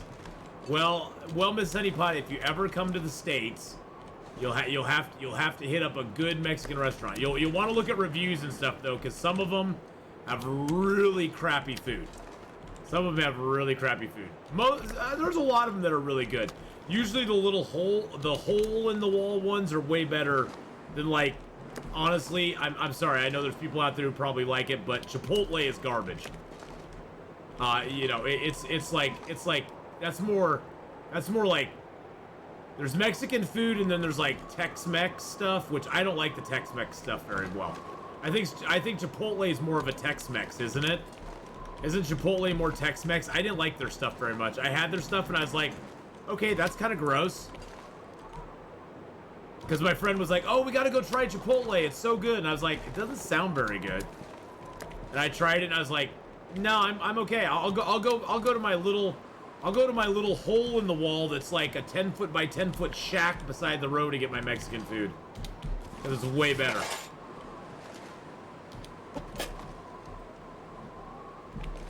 Yeah, Chipotle is good for what it is, but isn't Chipotle more like a isn't that what they call Tex-Mex? And I don't even know, honestly, boys and girls, I don't even know what Tex-Mex means. I have no idea what that means. Yeah, mom and pop Mexican restaurants, oh, they totally are. Yeah, they totally are. When you go into a Mexican restaurant and every server is an 18-year-old kid from the suburbs. To weigh me down. It's probably not gonna be real good. I'm just giving you the dead giveaway. It's probably not gonna be the best Mexican food. Now, when you go into a Mexican restaurant and there's a cute Hispanic lady running it, and she speaks a little bit of English, so you can get your order to her. It's probably gonna be really good stuff. Because she's putting her love into it. She's putting the love into it. That's where I've always gotten the best food. There's this little place that we eat at right down the way is just like that. And also, you know, the 17-year-old, 18-year-old kid who's working behind the counter. No offense against him, but he doesn't care. He doesn't care. He's got no stake in it. He's working for a corporation. He's working for a corporation. He doesn't care about it. He's like, yeah, whatever. If it's good, it's good. If it's bad, it's bad. It's no skin off my teeth. Where the mom and pop ones, they actually care if you come back. Because they're like, yeah, this is our livelihood. We got to make our money. Or we can't pay our rent. We can't pay our bills. So, how are you? I finally have Saturdays back. Doing good. Enjoying my 3-day weekend. Oh, it's nice to have your Saturdays back, isn't it? Just as there's Chinese food and American Chinese, there's Mexican food, American Mexican. They can all be good. Set your expectations accordingly. Yeah, like Taco Bell is definitely American Mexican food. My life's a bit meh right now, but we're both healthy. Oh, well, I hope things get better. Anyone from Northern Virginia? Anita's in Vienna, Vermont. In Vienna, Virginia. It's fabulous. Is that Virginia? Is VA Virginia? I'm sorry. I'm so bad, Fenrig. It's fabulous back in the day.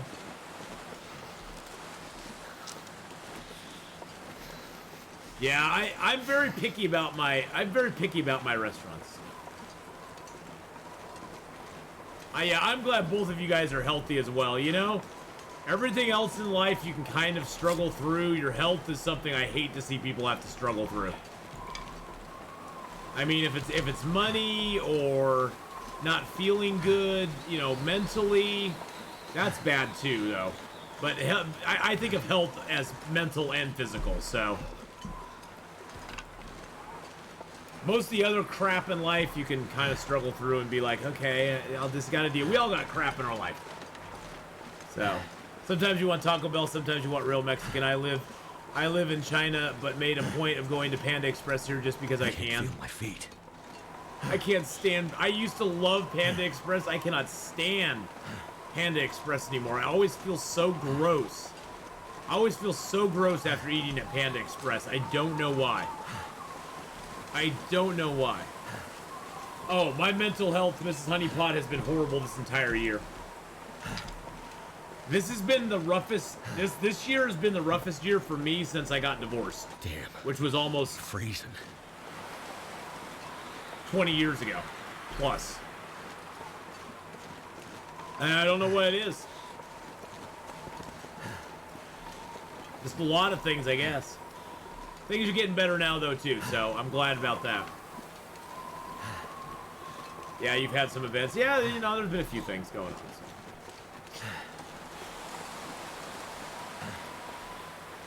I think part of it is just the whole COVID fatigue. The coup fatigue finally caught up with me, where honestly I'm just sick and tired of it. That's why I almost didn't go to Twitch, to TwitchCon. It's like, really, dudes? Really? Really? Really? Really? Is it just a California thing that they're that scared?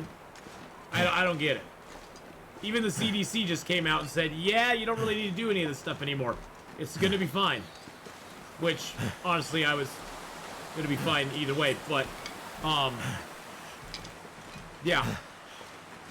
Did they really need to reinstate, you must have masks on at all times at TwitchCon? It's like, really? I think it's a California thing, yeah. California's kind of crazy. Sorry for those of you that live in California. I live in Portland, so I have every right to call California crazy, because I live in a crazy town too. But even Portland's not as crazy as y'all. Even Portland's like, yeah, we can't keep our people shackled any longer than we have already, because they're starting to get pissed off, and they're gonna revolt soon, and just be like, yeah, I don't think so. Big group hug. Group hug.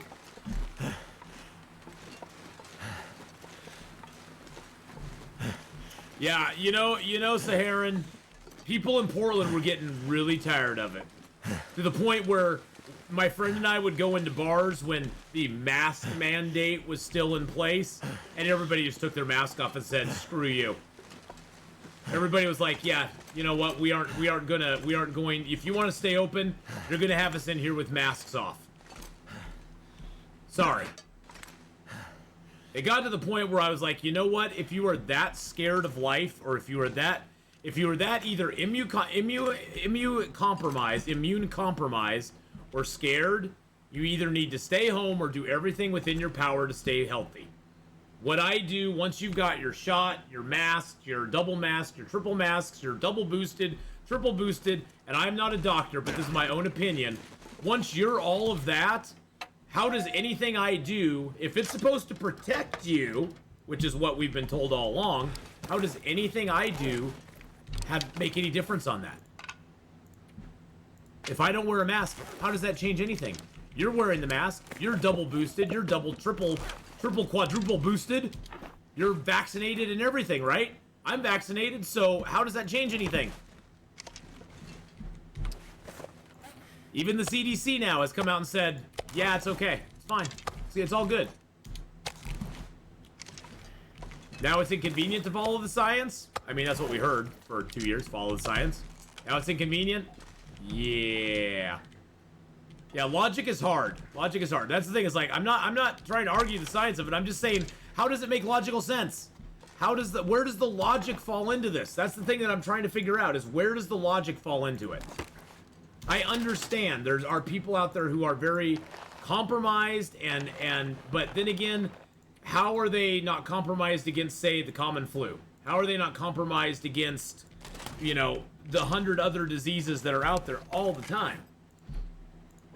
You know, how is that not something that they're struggling with at all times? And I feel bad for them. My dad was immunocompromised for a good part of his last 10 years of my dad's life. My dad was immunocompromised because he was taking chemotherapy, and chemotherapy compromises your immune system huge. So I know about that. You know how you have to be around those people and how, you know, if you have even the sniffles, you need to make sure that they are either not around you or you are taking every precaution to not get them sick, because their body cannot handle it and they will get sick very easily. I know about that. It's one of those things, but there has to, at some point you have to stop. I guess the whole thing is, at some point you have to stop living from fear, and you have to start living logically and going, okay, because we always take logical risks in life. I take a logical risk every time I climb into my car and drive to work. I mean, I could die on my way to work every day. Does that mean I don't drive? No, I wear a seatbelt, but that's a common, you know, it's one of those things where, like, a seatbelt is something I always wear because, heaven forbid I get in an accident, I want to be protected from that. And that protects me from it. But now if you've got your shot and all that sort of stuff, that was supposed to protect us. Doesn't do that. Just doesn't. That's what they told us anyway. That's what they told us. But yeah. I'm one of those healthcare workers who are still wearing a mask at work 16 hours a day. I also live where I work. Summer is hard. Oh, I bet Slick Subversive. I bet that is just, I couldn't imagine that. Other than TwitchCon, you know, even if they institute a mask mandate here in Oregon again, I don't think I'll ever follow it again. I'm done with the masks. I'm just done. I'm done. I'm burnt out. I think that's why my mental health just went down so much the last, and I think honestly, I think it's on purpose. I think they want our mental health to go down. I think they want people to be miserable. You want to get all conspiracy theory crap on it? I'm not sure I think they want us to be freaking miserable. I think they want us to be dependent and sad. Makes us a lot more pliant, that's for sure. Okay. Oh, what am I doing? Move all that to my inventory. Okay, we're all good there. All right. I think we got enough stuff to take down to the thing. We used to drink water from the garden hose, non-triple filtered, softened, and flavored. Oh, I used to drink water right from the garden hose. Right from the freaking garden hose. Vaccine was never meant to prevent you from getting the virus. It's to reduce the severity and duration of the effects. But that's not a vaccine, then. That's not a vaccine. The vaccine was sold to us as protection. I have taken a chickenpox vaccine. Guess what? I've never had chickenpox in my life. I took a mumps and a measles vaccine, and I've never had that. I've never had those in my life. I mean, you know, as a suppressant for,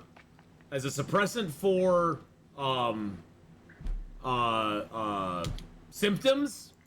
If they wanted to sell it that way, they should have sold it that way. But that's the thing. It's like they didn't sell it that way.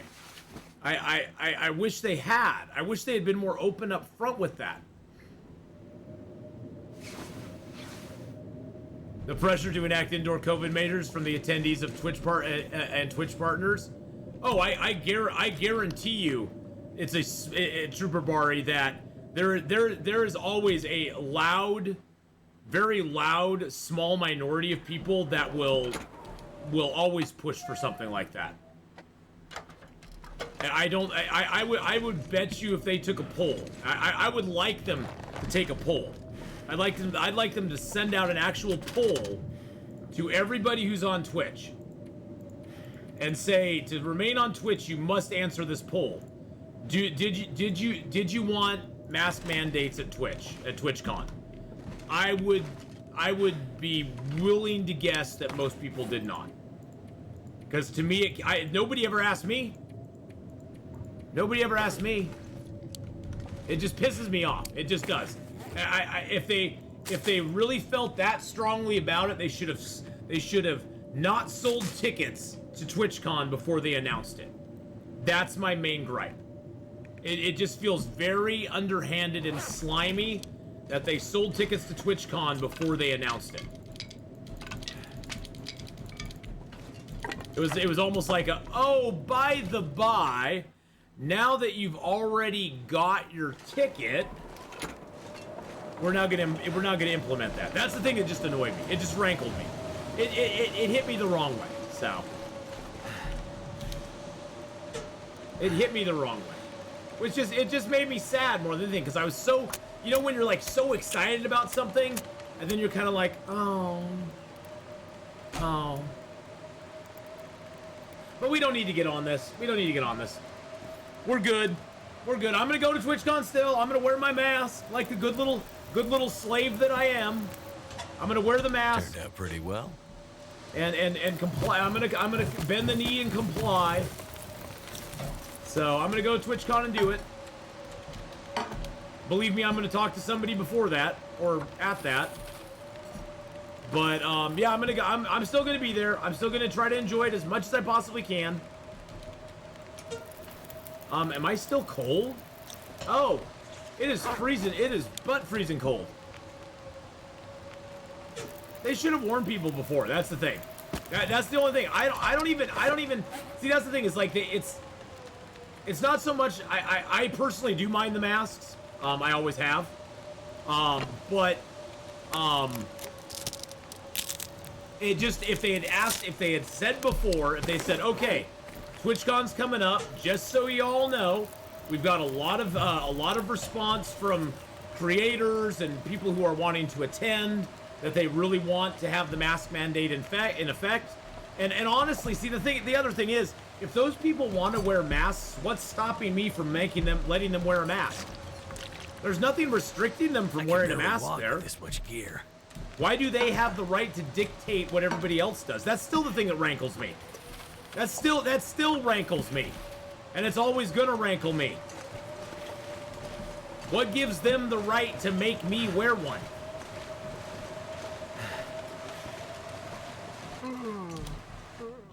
That's still the thing that bothers me. Always has. But then again, I am very much a person who does not like being told what to do. I like people encouraging me to do the right thing. I like people encouraging me to take steps for my health and other things, but I don't like being told what to do. I don't like being told or mandated what to do. And unfortunately, too many people in society these days like to be told and mandated what to do. It just...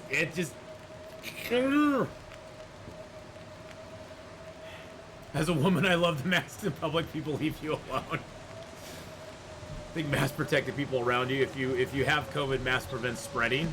But if the people around me, Alma, are boosted, they have their masks on, they should be safe, right? The masks are ineffective anyway. The CDC even knows that. The CDC has even come out and said they're ineffective. The efficacy of masks is not that great. Much longer. Especially since most people don't even wear them right. Most of the time when I see people wearing masks, they're doing this, they're adjusting, they're touching. So Slicks, who was the person who was saying they were in medical?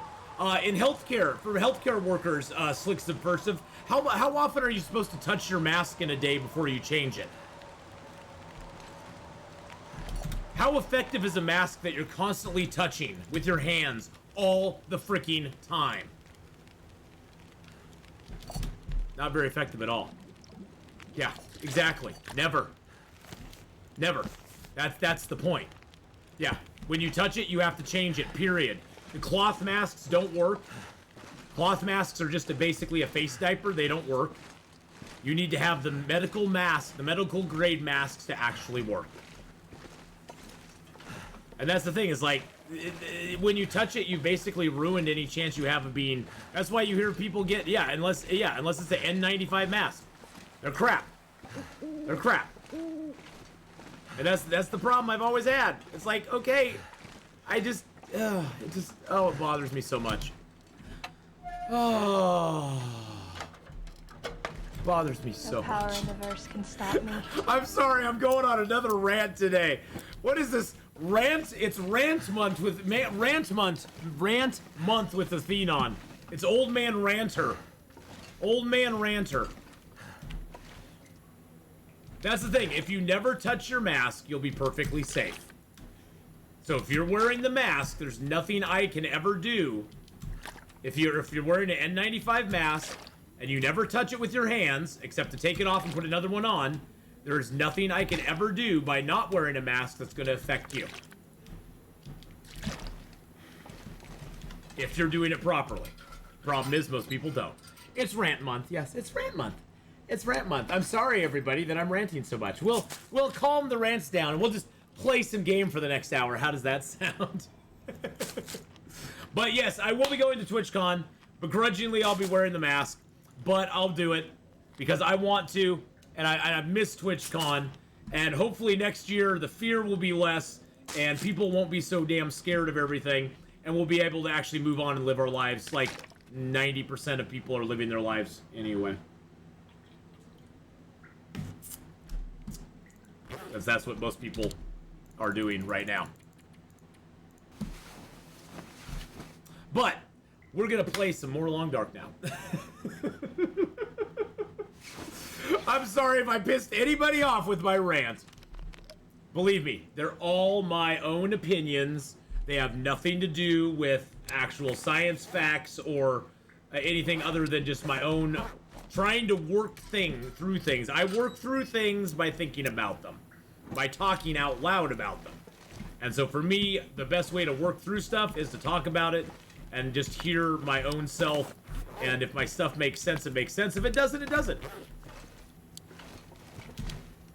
Yeah, but see, in the end, Ricochet, whether you're for them or against them, I can respect you. And if you're for them, that's great. I'm just against forcing them on other people. I don't have I've never walked by somebody and gone, ah, look at that idiot wearing a mask.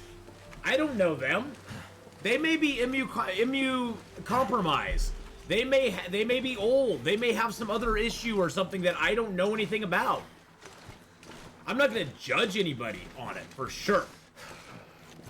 I just don't want anybody to tell me what I gotta do. That's the bottom line. Don't tell me what I can't do. You see it all the time in East Asia. People get sick, they wear masks, whether for themselves or their kids as young as kindergarten know how to do it.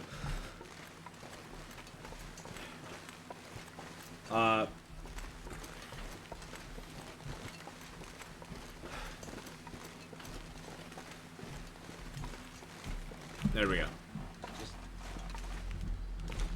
Tell me what I can't do. Die if I don't warm up soon. Don't ever tell me what I can't do, ever! Don't Exactly. You tell him, Walk. Don't tell me what I can't do. This is the most controversial convo you've had on here as I've been watching, and you aren't mean about it, and you aren't mean about it too. Oh, I try not to be mean about it, Rick. There's no. See, that's the thing is like, everybody expects that if it's a controversial subject, it's just gonna be like you got to be mean to get your point across, and it's like, no, you don't. What has happened to the world? There used to be a day where I've got some sideways looks at Omaha for going around with a mask. I'm not fussed.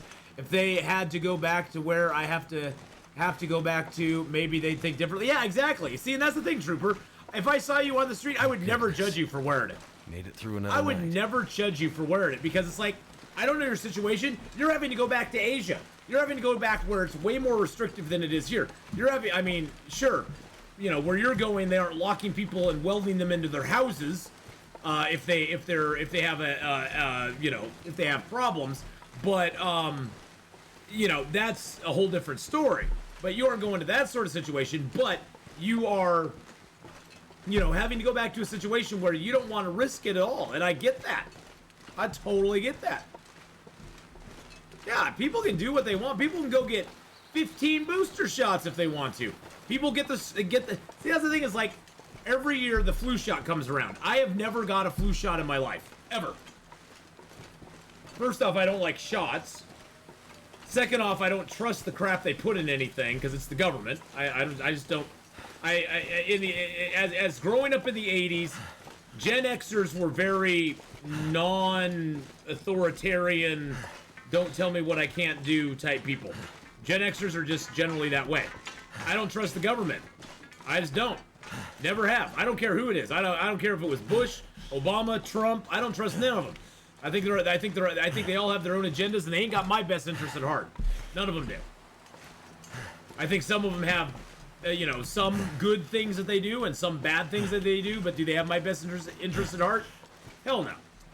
They want to get reelected. They got their own political career ahead of everything else, and that's it. Bottom line. But I've never had a flu shot in my life. I just don't. I choose not to get it. I know there's people that go get it every single year, and you know, maybe when I get older and my immune system is not as good, I may go, okay, maybe I'll get it this year. You know, I'm not closed to changing my mind about it, but I'm generally pretty healthy. I don't get sick very often. I will say I did as a child. I got sick a lot as a child. I was a pretty. I got colds and flus a lot when I was young, and I think that helped build up my immunities to a certain point on certain things. So I did get sick a bunch when I was younger. So I know what it's like to be sick. These are all cured, right? But I don't get the flu shot every year. And some people choose to get it every year, and that's totally cool. V from Vendetta said it best. People should not be afraid of the government. The government should be afraid of the people. Well, yeah. Wait.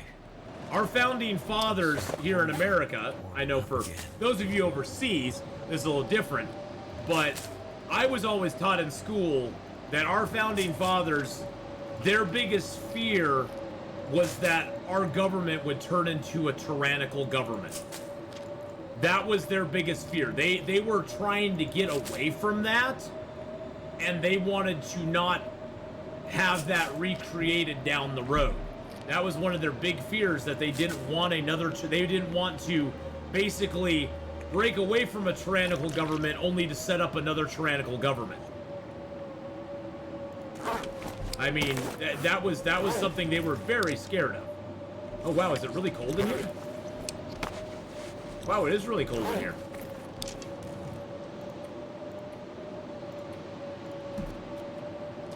And yes, the government should have a healthy fear of the people. I mean, and I'm not talking about, you know, we're gonna go out and hunt them down and string them up type of fear, but they should have a real fear of the people not getting them reelected. But they don't have that. I think the reelection rate for most senators and congressmen in the United States is like above 90%. Above 90%. Which is funny because approval of Congress is below 50%, but approval for a congressman in their own district, they get reelected 90% of the time. How is that? Oh, because everybody thinks everybody else's congressman is a slime ball, except ours is really good. Ours is really good. Same for V for Vendetta. Yes, V for Vendetta is great. Incumbency bias and gerrymandering. Yep. I don't want to risk it because if I test positive at the airport, I go to a government isolation facility with dodgy sewage systems and no internet. Oh God, Trooper Barry, I never want you to have to do that. No, no, no, no, no, no, no. No, no, no, no, no, no, no, no, no, no, no, no, no, no, no, no. But you know, Rick, I've never felt it. I see, when I was in high school, we were always taught that when you debate somebody, if you bring emotion into it, or if you start name calling, you've already lost the debate. Period. Now you can bring passion. You can bring passion into the argument, but you bring the emotion, the anger, or that sort of stuff into the debate, you've already lost. Passion is fine. You can be passionate about the thing you're talking about because you want people to know this is really important to you, and you want that to come through. So you can be passionate, but the moment you start bringing emotions like hate and mad and anger, once you start bringing those into a debate, or you just outright just start name calling people, and now that's turned into, it used to be calling them liars and stuff like that. And now it's you know, the ists and the phobes. But it's the same premise. Once you start the name calling, you've already lost the debate. You've already in the mind of the people who are listening, you've already lost the debate. You may score some quick points, but the debate is already over. So, do you have the new Steam Deck? I do not have a Steam Deck. No, I don't. Oh, you're talking about Trooper Bari. Oh, you're talking to Trooper Bari that they can play Steam. They can play games on Steam offline. So now, so I'll have that going for me, which is nice. Well, hopefully you won't get. Hopefully you won't be quarantined too much. That sucks. I'm so sorry you're gonna have to go through that. That really is poopy. But you know, Solar Flare, how you doing, by the way? Do what you wanna, I'll do what I wanna. It's all good, yeah. It's all good.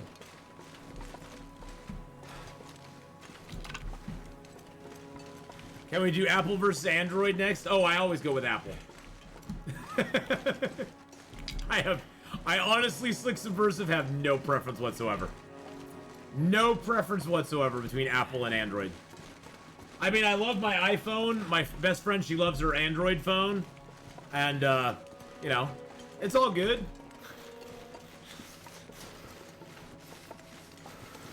I remember the epic rap battles of history where it was Bill Gates versus Steve Jobs. that was so freaking awesome.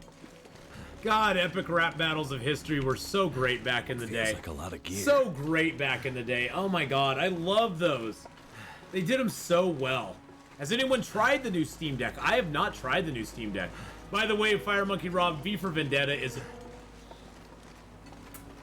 chef's kiss. Chef's kiss. It's a great. I mean, the movie's great. The book is even better. The book is even better. The movie is great. Don't get me wrong, but the book is even better. The comic book is. Oh, I think I even have one. Yep, I got a copy of it.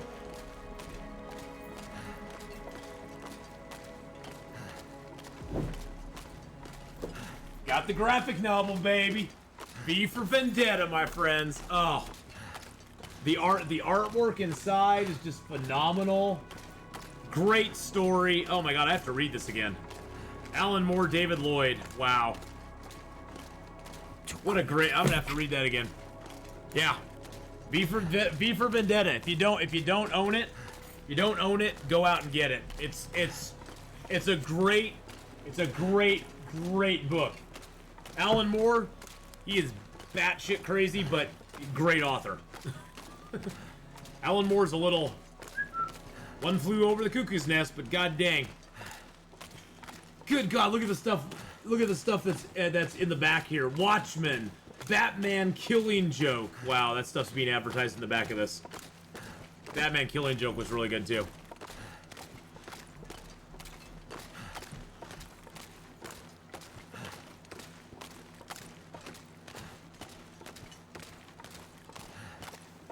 Remember.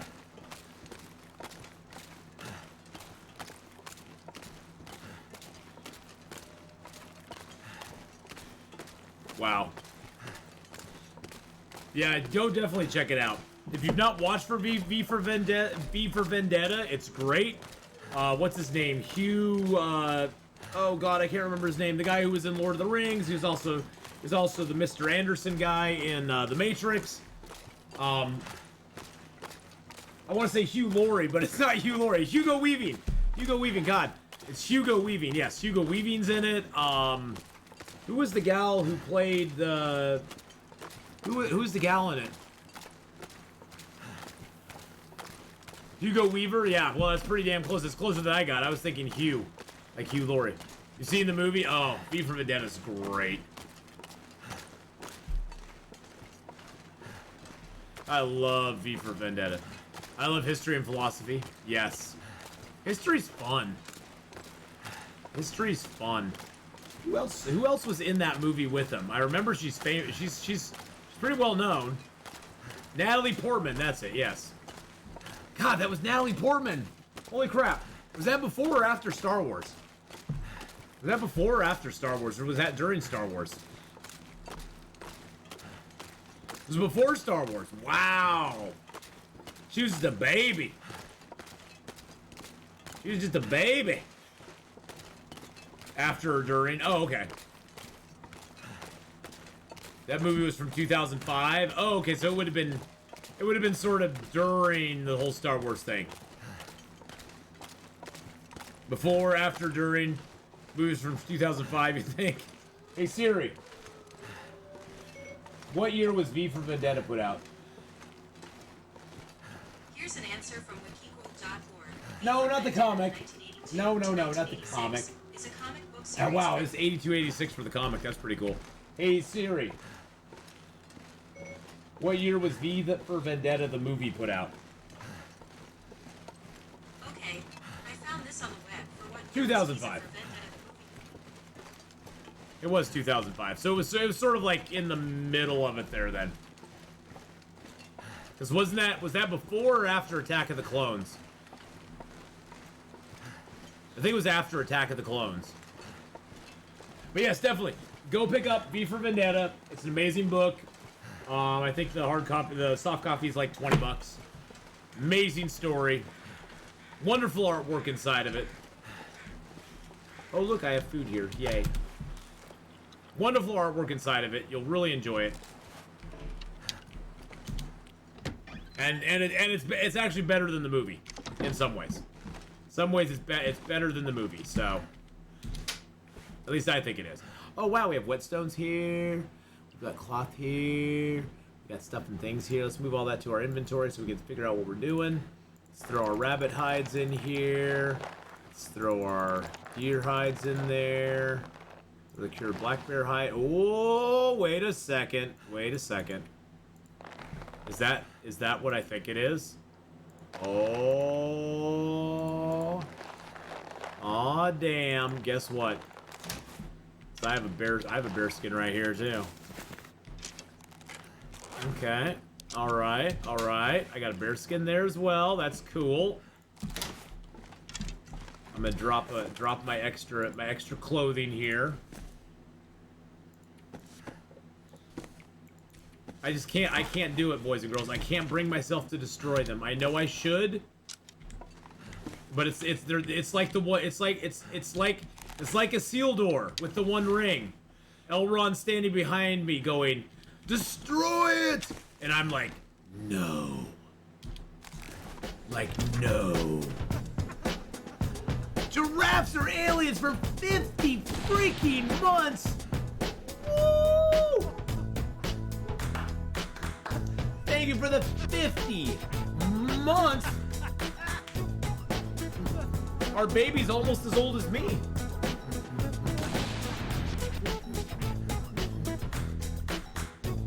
Thank you, Giraffes are aliens. One of my first subscribers ever.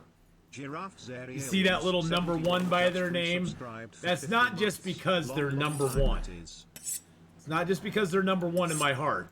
That's because they were one of my first subscribers. Although they are, and also that number one, you were one of the, you were the first winner of any giveaway I ever had. You have two number ones to your name.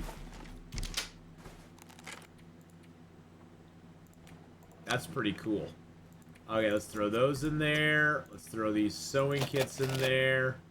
Let's throw the crappy sewing gear in there. Let's throw these flares in there. Bippity boppity boop. Alright. Let's throw the cured... Actually, you know what? We'll put the cured birch. I think I'll use this other cupboard over here. You still have your mug. Yay!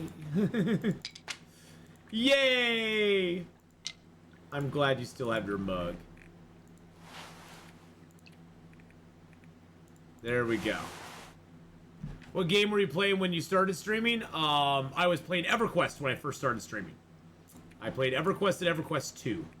Mainly EverQuest 2, a little bit of EverQuest, but mainly EverQuest 2, and then I started playing Long Dark after a viewer suggested it to me. I started playing Long Dark as well, and fell in love with it, and the rest is history. The rest is history. From there, I moved on to doing more stuff. Actually, you know, I think I'm going to make the trip back and get the rest of my stuff up there. I'm gonna leave that because I need outdoors. I need outdoor time right now because right now I am. Oops, I didn't want to put that in there. Because right now I am very close to getting cabin fever. I know that because I already got it. I'm very close to getting cabin fever, so I'm gonna do a little outdoorsy time. I'm at 42 kilos, probably because I have so many matches and stuff on me. Oh, I also got all these teas. You know, it may be. God, I hate to do it, but it may be to our advantage to go back to the Carter Hydro Dam. I like to sort of gather all my stuff at the Carter Hydro Dam, to be honest, because it's like the perfect spot to have all your things and stuff.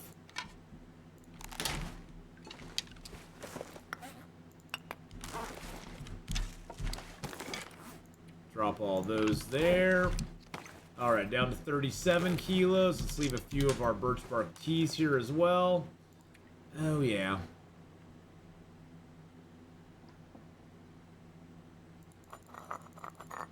Oh, we'll be able to fit most of these in there.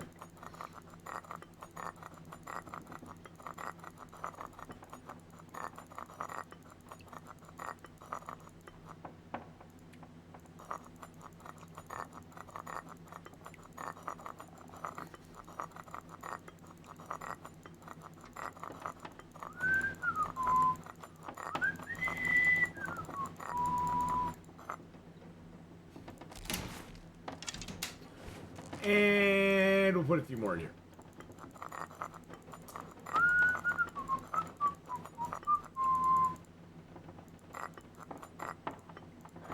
There we go. And let's put a few of those in there. We'll keep 5 on us.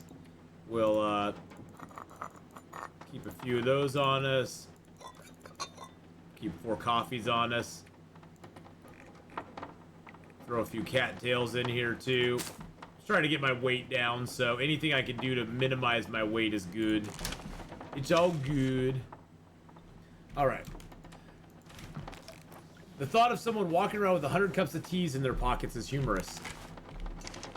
It is quite humorous. Ooh. Oh. Well, you know what we're going to take with us? Because our mending is very close to 3.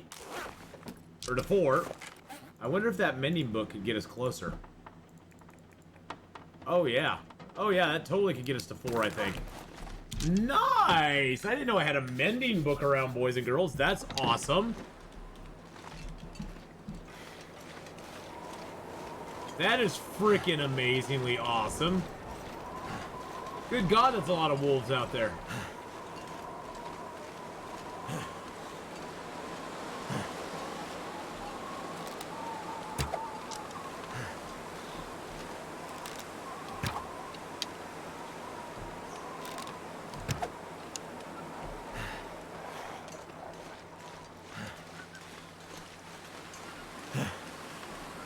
Hit close to him.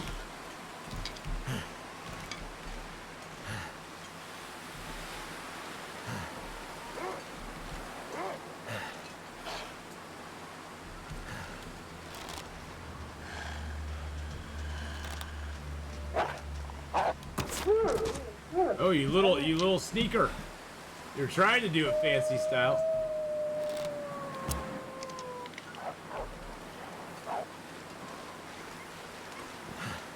Trying to be all fancy. Oh, good. My arrow broke. Nice. It's more like 100 sips of tea that somehow pack a full medicinal punch. Solid game mechanics. Well, Trooper Bari, don't hate the player. Don't hate the player. I didn't make the rules. Most people don't even go out into this area.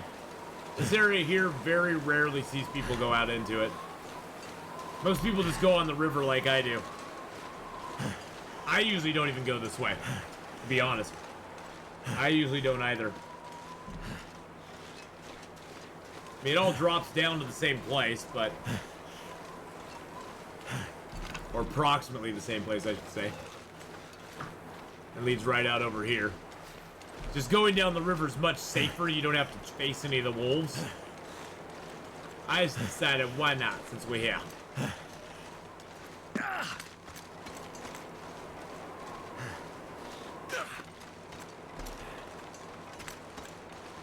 remember wandering through that part of the map for the first time, only had the 2 bear attacks. Cold is making my head feel. Hey, Erdem, how you doing? All good, how's it going? Where's the best place to start out for someone new? Just started playing. So all good. Have you played the story mode yet? Because I would highly recommend playing the story mode. Because it does give you kind of a good, it gives you a good grasp of several of the maps in the game. As well as some of the you know, mechanics of the game. I would start with story mode. At least play the first couple chapters. If it intrigues you enough, play the next couple chapters as well. And then I would switch to either playing on Voyager. I'd probably play on Voyager, and I'd start in, say, Mystery Lake. Probably the zones you'll want to concentrate on first, all good, are Mystery Lake, Pleasant Valley, and Coastal Highway. Those 3 there. That's the core of the game. All these extra areas out here are more difficult. So if you're just starting out, you'll want to stick to Mystery Lake, Pleasant Valley, and Coastal Highway at first. Just kind of get to know those zones, know the ins and outs, know where things are, know where the houses are, know where the caves and the buildings are. But those are the ones I definitely stick around in, because those are very core to any gameplay that you're going to do in the future, and they're good zones to know. And like I said, the further you go away from those, the further you go out from those, the harder the game theoretically is. And I'm talking harder as far as the terrain is tougher, the animals are more vicious, especially when you get up into the Black Rock and Bleak Inlet. You have packs of wolves that'll attack you. Timberwolf Mountain and Ash Canyon are dangerous if you don't know them very well. You can get lost very easily. Desolation Point isn't very dangerous, but it just is kind of a dead-end zone. Broken Railroad's the same way. Mountain Town isn't bad. I'd say after those 3, go to Mountain Town. It's pretty good. Hush River Valley is a very, very hard zone to master, but it's great. Forlorn Muskeg is a pretty fun little zone, but it's also hard to master. Lots of areas you can fall into the water. Bleak Inlet is just annoying. I've struggled finding new recipes for crafting. Well, all the recipes that are available you have already. I'm not sure what you mean by struggling to find new recipes for crafting, because there's no unlocking recipes in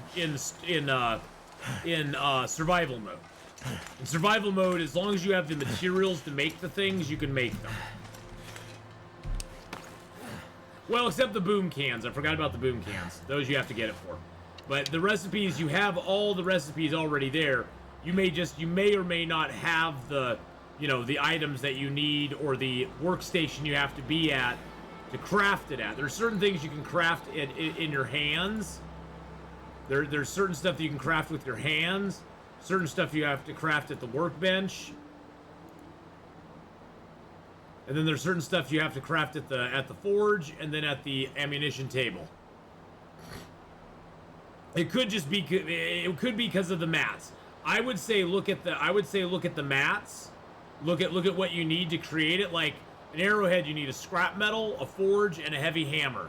So not only is there a piece of material you need, you have to be at the right place and have the right tool to do it. Bandages, super easy. You need a piece of cloth, and you can do it anywhere you want. Arrow shafts, you have to have a cured birch and a workbench, and either a knife, a hatchet, an improvised hatchet, or an improvised knife. So, and then like for crafting clothing stuff, you have to have like 2 cured black bear hides, a gut, 4 guts, and a workbench. We're actually going to be going for the bearskin bedroll, which I need 2 black bear hides, 5 cloths, 6 guts, and a workbench. So we're going to be going for that very soon, which I'm super excited about. So I usually don't go bearskin bedroll. I usually don't go bearskin, ladies. Ladies. But yeah, it's probably just, I would check whatever you're looking to craft, just check in the crafting menu. Like if it has it separated between blueprints, these are the medical ones, the clothing ones, and the tools. Just look at those, look what you want to make, and it will tell you where you need to make it. And then you have to figure out, well, where are those things? Like the hooks, you have to make at a workbench. Once you have the hooks and the lines, you can make fishing tackle anywhere you want. Torches, you can make anywhere you want as long as you have the stuff. So do you try to establish a base? Seems like you carry a lot of stuff for weight. There is no, for me, some people do like to base.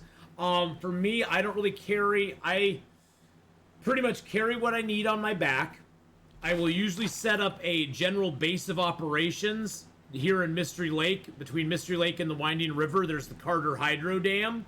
I'll usually use that as my main depot for things. But pretty much I'll have a base in just about every zone I go into. In Timberwolf Mountain, I have a base at the Mountaineer's Hut. In Ash Canyon, I have a base at the Angler's Den. In Pleasant Valley, my base is at the farmhouse. In Mystery Lake, it's at the Carter Hydro Dam. In Mountain Town, it's at the Grey Mother's house and up at the little trailer before the entrance to Hush River Valley. In Hush River Valley, I got a little base right down by Stair Steps Lake in the cave. So I make little bases, and mainly, eventually, what I'll leave at those bases all good is mainly food, water, and fuel. Food, water, and fuel is the most important thing to stockpile in any zone. If you can stockpile food, water, and fuel, and that's like wood, coal, sticks, whatever, that way, when you go back to that zone at a later time, you don't have to carry all that stuff on your back. You can go back there with maybe one piece of food, a liter of water, a couple sticks in your backpack, and then you're carrying all the other stuff you want to carry too. But it's very determinant on how you like to play. Me personally, I like to make little mini bases all around the map. A lot of people like to base up and like they just go out from there and come back. Go out from there and come back. This game, though, is so huge. There's more square kilometers in this game than there is in Skyrim. And there's no fast travel. Everywhere you're going, you have to walk or run. And so it takes a while to get from one place to another. It really does. It's not a I kind of like it for that. It's not a fast-paced game, and I like it for that. Let's see if we can get mending to level 4, boys and girls. Let's see if we can get up to level 4. Oh, by the way, out in caves at night, you can read still. Caves don't stop you unless there's a blizzard or a fog storm. You can read and mend clothing in caves at night. That didn't give me level 4. It looked like it was going to give me level 4. Tired. Hey, it got me pretty close. Used to be base camping in Coastal Highway in late game. Oh, in the late game, yeah, you'll find yourself definitely doing a little more basing up in zones. So like late game Interloper especially, you'll do a lot in Coastal Highway because there's fishing, hunting, the whole 9 yards. Now also, like Trooper Bari was saying, better find some water. At higher difficulty levels, the biggest problem at higher difficulty levels, all good, is that the baseline amount of loot that's in the game is probably 70% less than it is, say, in Pilgrim and Voyager. At least, I'd say at least 70% less. And there's some items that you can get in Pilgrim and Voyager that don't even exist in Interloper. The knife and the hatchet don't exist in Interloper. Guns do not exist in Interloper. Pre-made bows do not exist in Interloper. There's multiple clothing items that do not exist in Interloper either. In Interloper, the best clothing you can get is the crafted clothing. The deerskin pants and boots, the rabbitskin hat and gloves, the bearskin coats.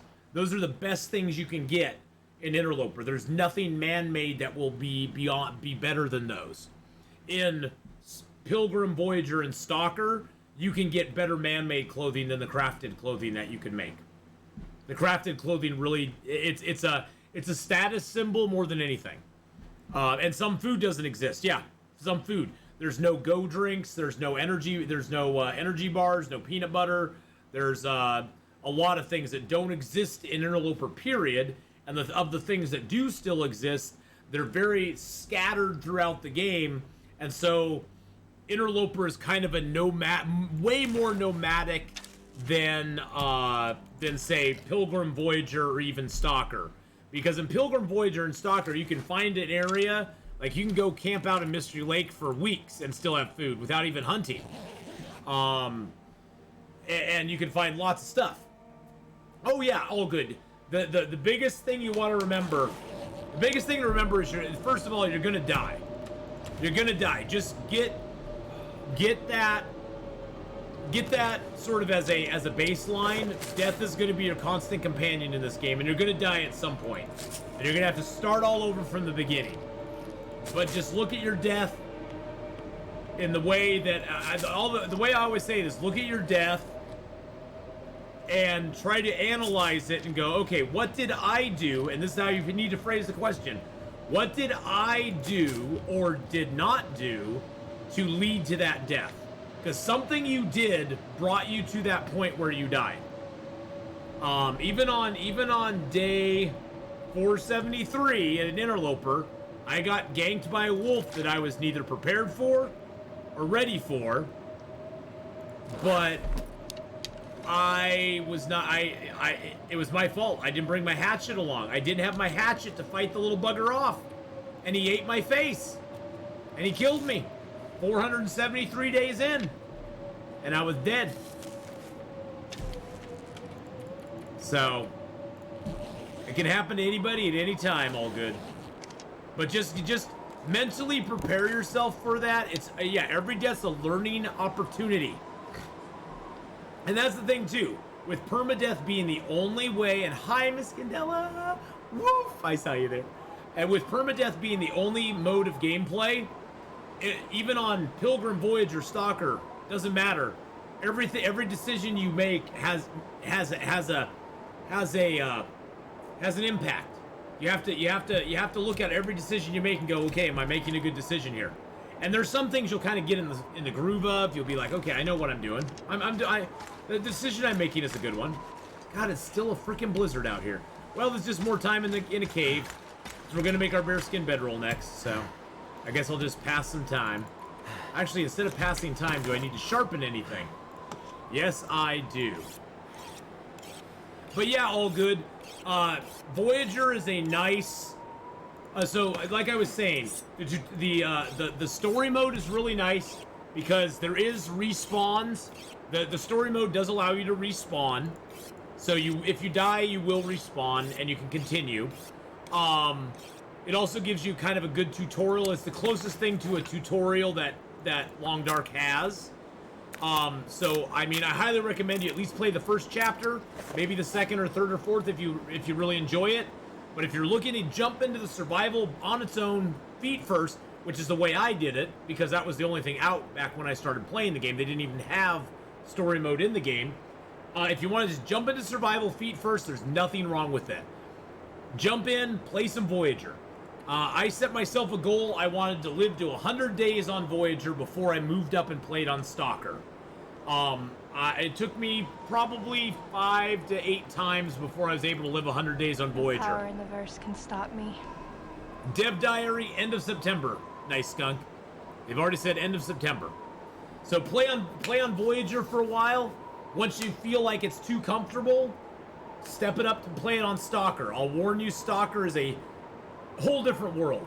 If Pilgrim is a difficulty of 1, Voyager is about a difficulty of 3, Stalker is about a difficulty of 9, and then Interloper is about a difficulty of 20. It's that sort of a gap between those modes of gameplay. Stalker, the main problem with Stalker, it still has the Stalker has a lot of stuff still available in it, but there's a ton of wolves in Stalker, and they're all after your booty.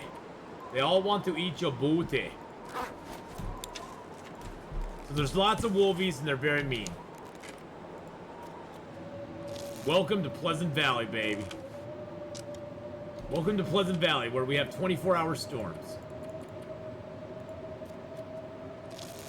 End of September, nice, Skunk. End of September is when the next Dev Diary is going to be. That's That's what Raph tweeted out. He tweeted out the other day that they're going to be doing an update or some sort of patch, quality of life patch, in about 10 days from when he tweeted it out, which I guess would make it like 9 days from now. And then end of September, they're coming out with the dev diary. So keep your eyes peeled. So there you go. Owl Nuggets, how you doing, by the way? I saw you sneak in there, bud. I was on a riff, so I was riffing, so I was gonna be like, "Hey, Owl Nuggets, how's it going? Owly, owly." But yeah, you know, if you ever have any questions, all good, please feel free to drop by. Even if I'm not playing Long Dark, Long Dark is my passion game. I've got like over 5,000 hours playing this game now, so I obviously like it somewhat. So please feel free to drop by if you got any questions. You know, if you're playing, you're like, oh my god, I don't know what to do. I don't know what to do. Feel free to drop by. You know, ask us questions and stuff. I mean, I also have most of all my videos, all my old videos are up on YouTube. So you can go check out stuff there. They're all pretty much long format stream videos. So it's not like they're like 20 minutes long. But, well, later today, in about 15-20 minutes, I'm going to be switching over and playing a game called Escape the Pacific, which is a completely awesome, fun little sail around the ocean game. And then we're going to also be playing later this evening a game called Survival Fountain of Youth, which is an early access game that is a free game on Steam. It's a demo right now. But it has about 15 to 20 hours of good play that you can get out of it, and they just updated it. So that's cool.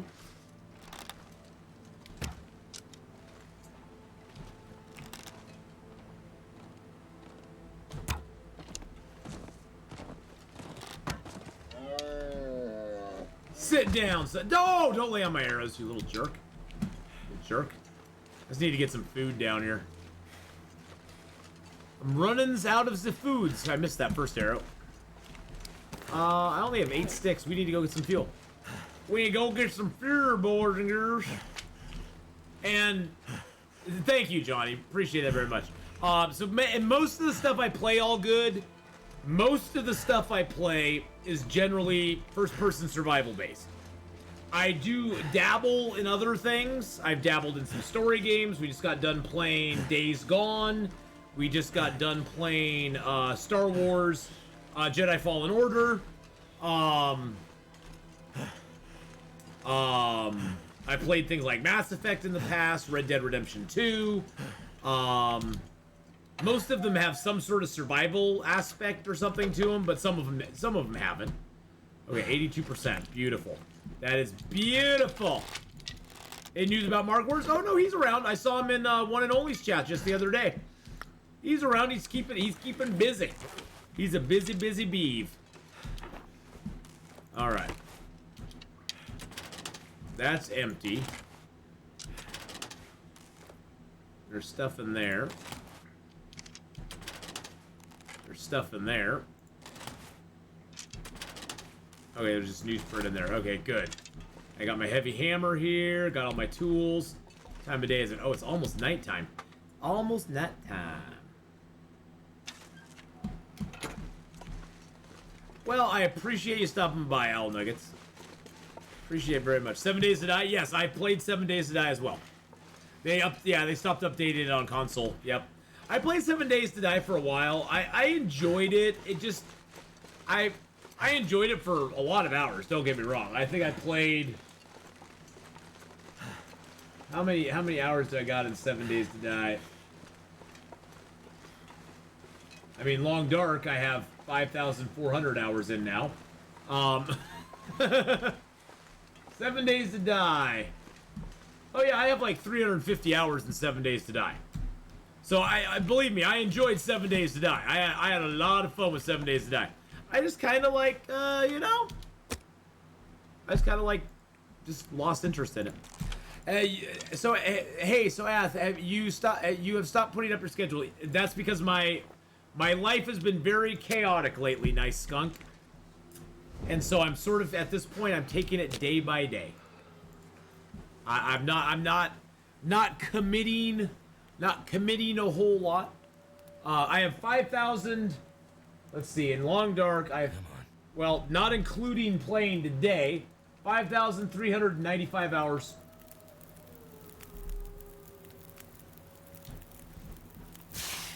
Yeah, I don't think story mode is going to be done either. In fact, I'm pretty darn sure it's not going to be done. I think we're going to see a new zone by the end of the year. I was hoping that it would. But I think we're going to see a new zone by the end of the year. And beyond that, I don't know.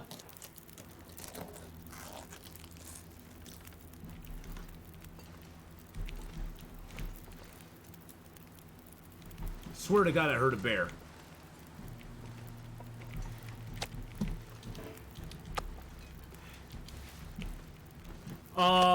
Well, I think there's going to be one new zone before they start, because next year they're going to be doing the expansion pass for Long Dark.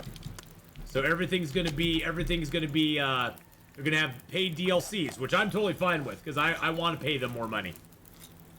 I want to pay them more money. They deserve every frickin' penny. But this year I don't think we're gonna get that. I don't think we're gonna get Chapter 5. Is it actually carcasses aren't decaying as quickly anymore? They aren't, Trooper Bari. I haven't noticed fast decay on any carcasses lately, so which is good. Because it was getting rather freaking annoying there for a while. Getting really annoying. I would give all my money to them for a multiplayer. Maybe I'm thinking their next project's gonna be one, Johnny. It's never gonna be that for Long Dark, but I have this sneaking suspicion their next project's gonna be multiplayer. Just my you know, just that's the way the market sort of has gone, is everything's multiplayer now. Which means nothing is multiplayer. Everything's multiplayer. It's all homogenous, the same. Which is just, you know, it makes me sad. The thirst and the lust for multiplayer, in my opinion, has made solo play games really lackluster over the years. It just has. The companies don't put as much love and care into solo games like they used to. All they care about is making multiplayer content.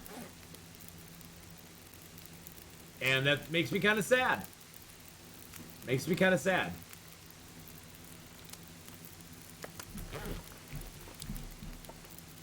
A storm hit, I couldn't get the hide. Oh, yeah. I had a bear decay on me in a matter of hours a couple weeks ago in Broken Railroad. Storm hit, I couldn't get to the hide. So did you already harvested him or not?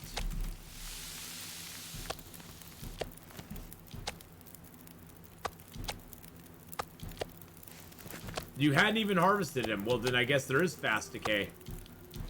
I haven't even noticed. But then again, I usually harvest the stuff right off the bat. I just like, boom, I just get it done.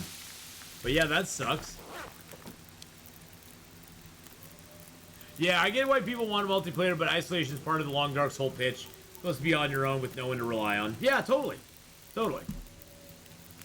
Plus, I mean, maybe it's my 14 years of playing Long Dark, or playing EverQuest that's talking. But I kind of itched my multiplayer scratch, you know. I itched the multiplayer scratch for 14 years. And I'm good. I'm good. I mean, it's like, okay, I did my multiplayer thing.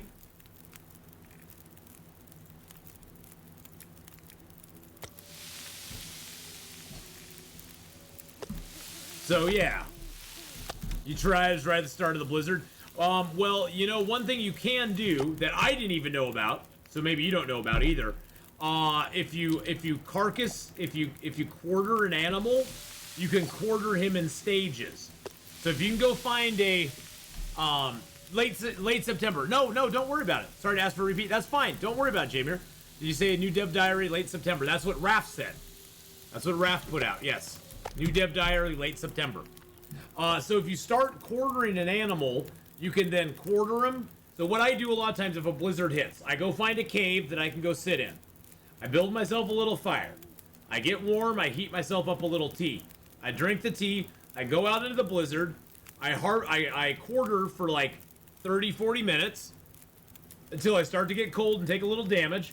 Then I run back to the cave, get warmed up, get myself another tea, drink that down, and then I go out and harvest. Then I go out and quarter again as long as I can, and then I get, you know, and basically over time you can quarter an animal over a period of time, and you don't have to restart. You don't have to redo it. You don't have to start every time. It's cumulative, and I did not know that for the longest period of time. I thought you had to do it in one fell good. I thought you had to do it in one fell go. You had to do 2 hours. Boom. 2 hours. You stop, you got to start all over again. But it doesn't. Well, I think Trooper Barry, it also comes down to video games. When I was growing up, video games were all solo. All games were solo games. There were no multiplayer games. That's just kind of what we got used to. In other news, apparently there's a Long Dark cosplay contest hosted by Hinterland going on. Yes, there is. Yes, there is. I am not a cosplayer. I cosplay as myself every day. I've never been a cosplayer. Hey, yeah, if it's something you enjoy, freaking do it. Freaking do it. I love seeing people cosplay. I just know myself. I'm no good at that. Do it, as the Emperor would say. Do it. Do it. I know I'm not any good at like cosplay stuff, so I'm not gonna try it. But I would highly encourage you, if you are a cosplayer and you enjoy that stuff, do it. Do it. Have some fun. Grab all my boys. Too heavy. Yes, I am too heavy, but that's okay. We're still good. Boopity doo, ba doopy doo. See, my lazy cosplay is I'd be like, oh look, I'm Will McKenzie. I'll put one of my flannel jackets on. Look at me, I'm Will McKenzie. That's my cosplay, baby. How do you increase your carry weight? It's just getting bigger, better backpacks. So there's 3 ways to increase your carry weight, all good. And I'll show them to you here in just a second. So there's 3 ways to get an extra 15 kilos. The first one is to get what's called a well-fed bonus. Super easy to get. All you have to do is not starve yourself, not ever have your hunger meter go red for 3 days. If you keep it at least in the white, but never like completely empty, you'll get the well-fed bonus. You get a little more health. You get 5 kilos extra carry weight. Now, the second way to get a 5 kilo carry weight is from what is called the technical backpack. The technical backpack is only achieved, you can only get it in Ash Canyon. Ash Canyon is also where you get the crampons, which give you, less sprains and stuff. But the technical backpack is the item you want to get in Ash Canyon. That's going to be a later game thing for you, but this well-fed is an easy thing to get. That'll give you 5 kilos. Technical backpack, another 5 kilos. The last thing that you can get, and you'll probably get before the technical backpack if you're just starting out in the game, is the moose hide satchel. The trick with that is you have to kill a moose. So you got to kill a moose to get that. And then you got to let his hide cure, get the hide, the guts, make a moose hide satchel, boobity babbity bing, then you'll get 5 more kilos. So right now I'm at 45 kilos total that I can carry. The easiest one to get, the first one you always want to try to get is the well-fed bonus. That'll be your go-to. Get the well-fed bonus and you'll be up to 35. And then if you can get a weapon and kill a moose, you can get up to 40. So it's just a slow progression of finding better items that'll increase your carry weight. And for a long time, all good, there was no way. There was no way to increase your carry weight, period. 0. You know how you increase your carry weight? You didn't. You didn't increase your carry weight. There was no way to do it. So, Yep, I remember those days too. The 40 kilo struggle, baby. The 40 kilo struggle was real. I'm gonna leave most of this wood here because I got lots of fuel back where I'm from. Drop that here. Oops. It was rough, but man, the game was way different back then too. Leave that book here. Get my bear hide. Alright, am I leaving anything behind? I got water here. Take 1 more liter of water. Empty drawer. That's nothing. Empty, empty, empty, and I just got that in there. Okay, we've got everything. Alright, let's go. Remember when calories went to negative 100 plus? I don't remember back that far. What's the change they made that potentially saved the game from getting really stale over time?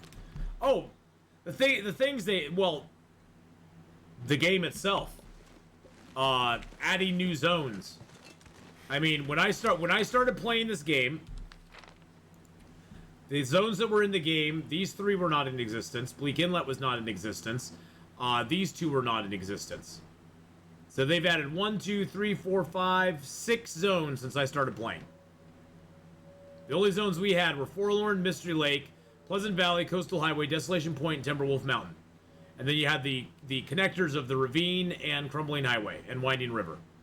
Those were the only zones that were in the game. Oh, and Pleasant Valley, yes. 1, 2, 3, 4, 5, 6. We had 6 zones. They doubled the size. Yeah, adding new regions, adding some new clothing items. Hush River Valley. that is like, I don't even have to think about that answer, Tristan. I'm just going Hush River Valley. That's my favorite new zone they've added. I love Hush River Valley. Yeah, in the beginning, Mystery Lake was the only zone in the entire game.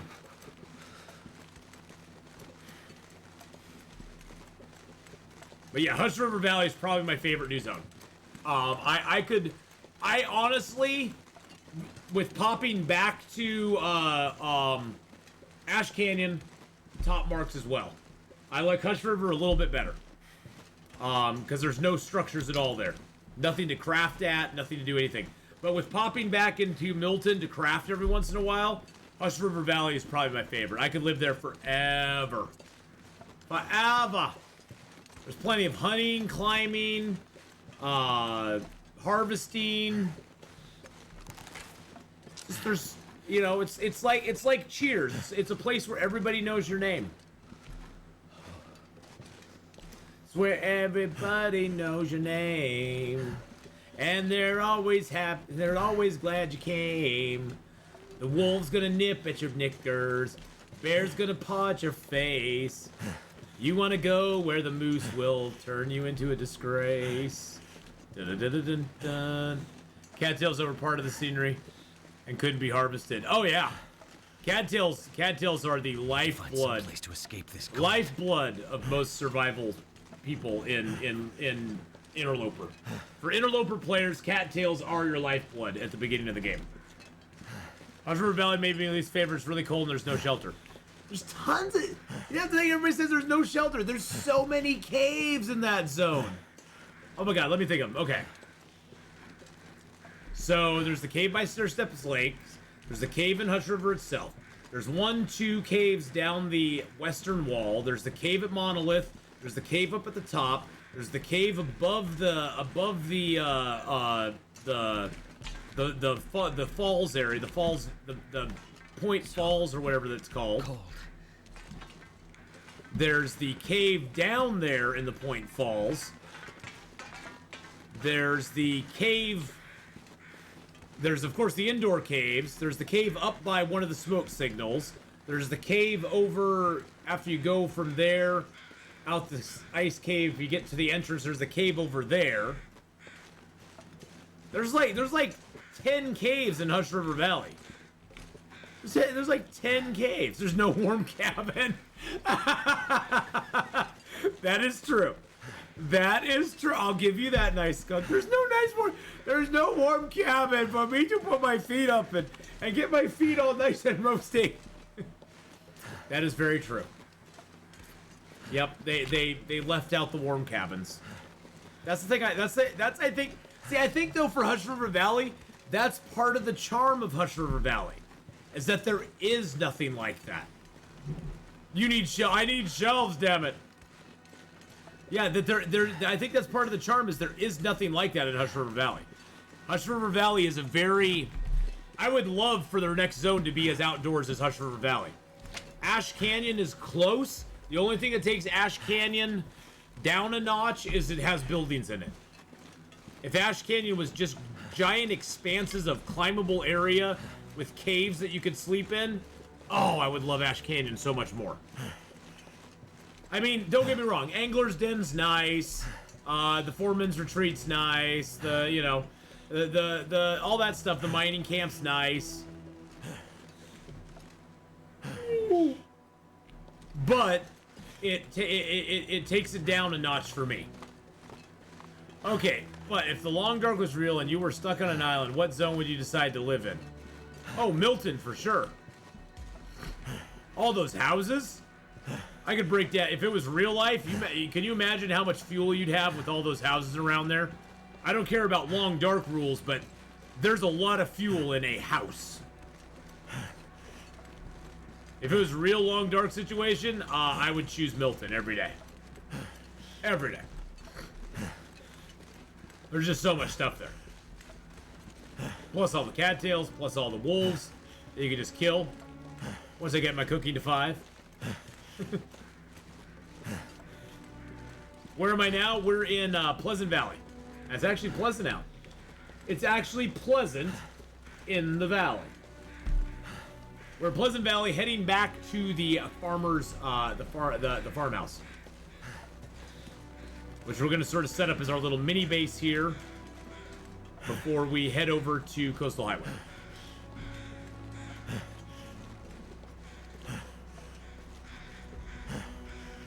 Bippity boppity.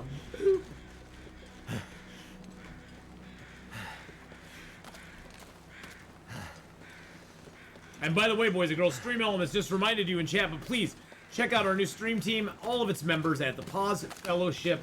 They are all awesome, amazing content creators in and of their own right. It looks like my buddy Gameslift is on right now because he is a sexy beast. I'm gonna resub. Oh, there we go. Yeah, so basically it would be like... You can hear him in the background.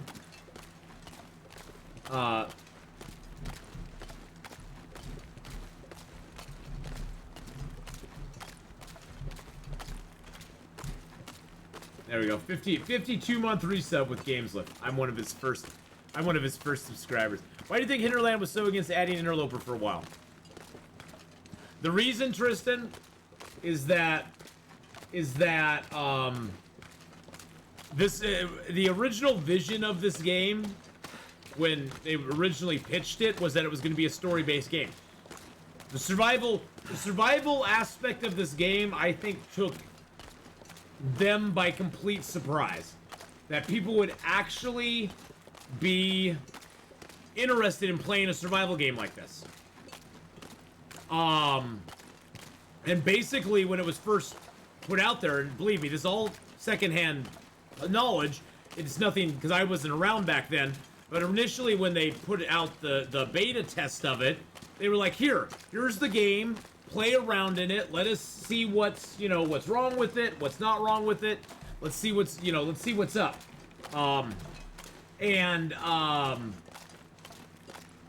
People so much like the survival aspect of it that they sort of started pushing that more. And then people wanted it harder. And they were like, oh, but our vision of the game is that it's going to be a story game. And so, I mean, I will give as much crap as Raphael gets for being, like, non-budging on a lot of things with his baby, because this is his baby. And he has been non-budging on certain things, like the multiplayer. He's outright said, I'm not doing multiplayer. Just stop asking. I'm not doing mod support. Stop asking. And people get mad at him about that. But at the same time, he has listened, and he's been able to shift his focus and go, okay, I still want to tell my story, but at the same time, I'm gonna put out a quality survival game and advance that because that is what my audience is really wanting. So, and the multiplayer mods will come eventually. They're already out there in some form or another. But for me, the solo loneliness of this game is part of its charm. You find very few games that are like this where I've always described The Long Dark as hours of quiet silence and contemplation, punctuated by intense moments of fear and possible death. Because that's what it is. You can go for days without ever feeling scared in the game. Like, you may be a little concerned about the weather turning or something, but actually being, like, scared that a bear's gonna get you or something like that. You can go days and days and days without that. Just fighting against the elements, and really, late game and Interloper, it's not about the animals anymore. The animals are an early game concern. Late game, it's all about the elements. The elements are your enemy. The elements are what are probably going to kill you, and the elements are what kill you a lot of the times. The animals are almost a secondary concern. They don't really bother me late game. It's like they're more of an inconvenience that I either have to get out of my way, or they're an inconvenience that I'm looking to eat. And either way, they're going in my belly.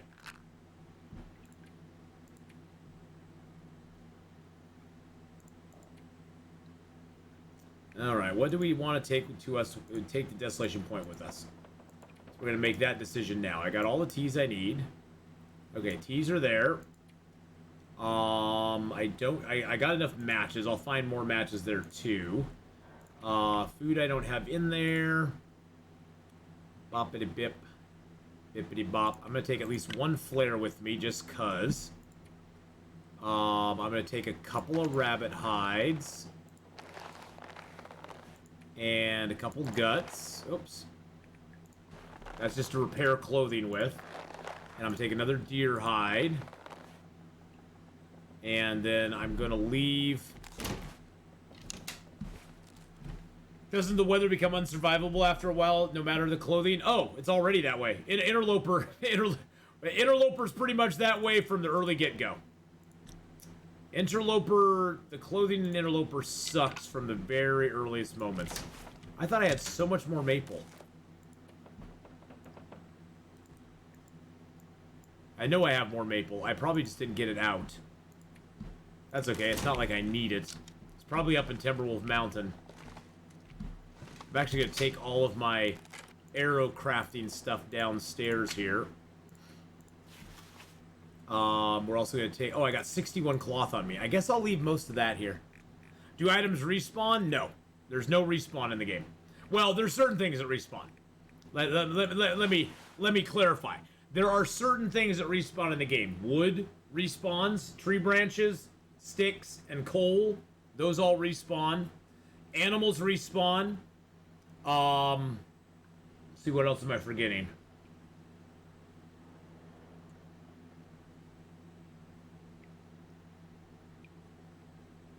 That's about it. Anybody else? Can anybody else think of anything that respawns in the game? Because that is about it as far as I can remember. Oh, items while beachcombing. Yes, beachcombing items respawn as well. Yes, you can beachcomb off of the coast of Desolation Point and Coastal Highway, and you're good to go. How many 6-burner stoves? I think of 3. Pleasant Valley, Mountain Town, Broken Railroad. Broken Railroad has 1. Mountain Town has 2. 1 in Grandmother's house and 1 in the farmhouse. Pleasant Valley has this one. I believe is there a new 6-burner stove in Broken Railroad? I can't remember if there's one in Broken Railroad now or not. There's also one in Bleak Inlet up in the lighthouse, so that makes 5. Because there's 2 in Mountain Town, 1 in Pleasant Valley, 1 in Broken Railroad, and 1 in Coastal Highway. So that's 5. Or not Coastal Highway, Bleak Inlet. Coastal Highway, does Coastal Highway have one? I don't think so, no. Yeah, Broken Railroad. Oh yeah, and the community center in Pleasant Valley, that's 6. Yep, and the community center. Yep, so that's 6. Yeah, Grey Mother's house and Farmhouse has one, so there's 6 actually. I can't remember if there's one in Broken Railroad, or not Broken Railroad, Bleak Inlet, because I hate Bleak Inlet, so I don't go there very often. But yes, the Farmstead and Grey Mothers both have them, so there's doubles in a couple of zones. A couple of zones got double up. They got double up. Double, trouble, bubble. Alright,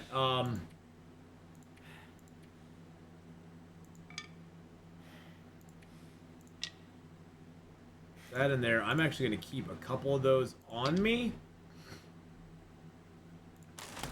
Alright, boys and girls, you ready for some fun? I really dislike Timberwolves. I hate Timberwolves. I really do too, my friend. Okay, this time we're going to make the right thing. Oh, I need 5 cloth. And 6 guts. I put all my cloth upstairs. God dang it! Dang nabbit, Atheenon! Did I dump all my cloth in there? Bleak Inlet has neat little griddle cookers or whatever they're called. Oh yeah. I like that. That's pretty cool. That is pretty stinking cool that they have those.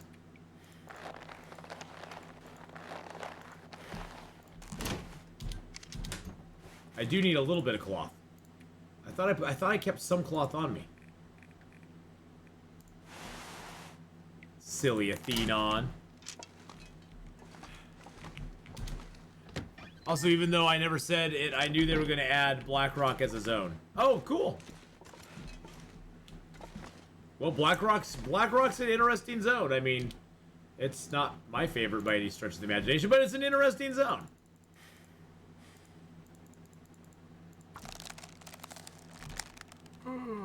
It spawned me at Ash Canyon, just came down mountain, found dead body along the bottom. Shall I go right or left or straight across? Okay, so you just came down in Ash Canyon. I'm trying to think where you're at. Because in Ash Canyon, there's 2 spawn points. There's one that's down sort of at the bottom of a rope that you can climb up and go to the Climber's Cave and then go down to the Angler's Den. There's another spawn point that's up above the Angler's Den that you just walk down past the wolves and you can get to the Angler's Den. But I'm not sure.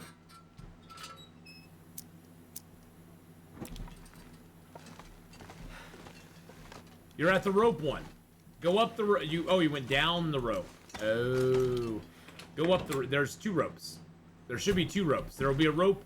There will be a rope that will take you up to the little lake that has the Climber's Cave, and you'll find some loot in the Climber's Cave plus cattails up there. And then if you go sort of around on the left side of the lake, there will be another rope, but you don't want to take that one. You instead want to head down, and you'll get to the Angler's Den that way. Does that make sense? Maybe? I need to lay down. I know I need to lay down, but I need a piece of food. I need some food. I need some food, buddy. You're at the one on the left.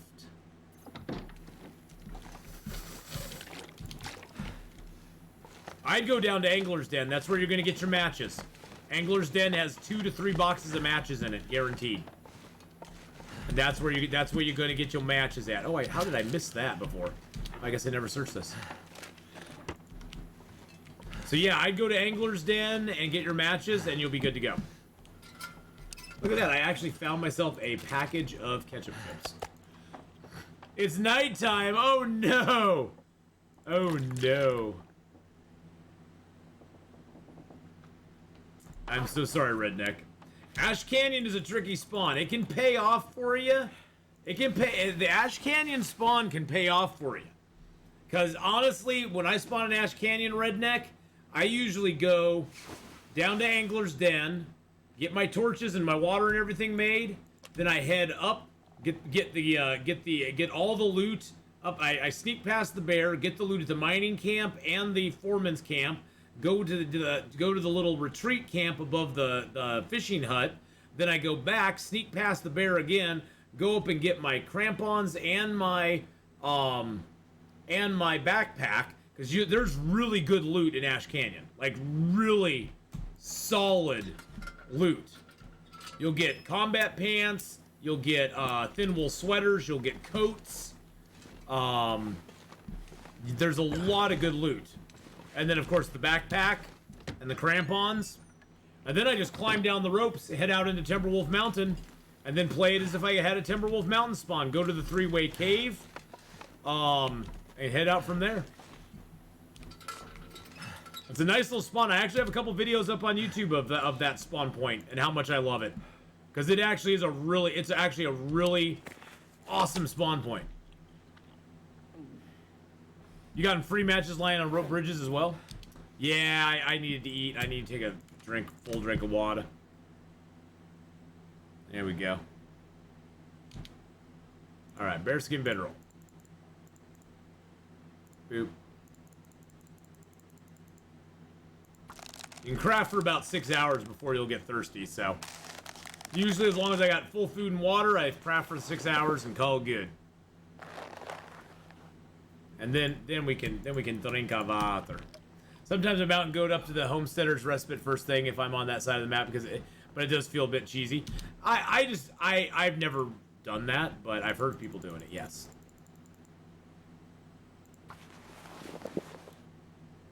You're dead, the wolves, yeah. The wolves down in that's why that lower area is so dangerous, Redneck. If you get that spawn up by the rope, don't go down, go up, and then around, because you want to go up, pick the cattails, and then just keep going to the right. You'll go to the climber's cave, but then when you come out, you'll actually want to go to the left and go around to the area that you can drop down, because there's no wolves up there. That area is completely free of wolves. And so you won't be in any danger at all. I have not gone to Broken Railroad yet, no. I have not done that yet.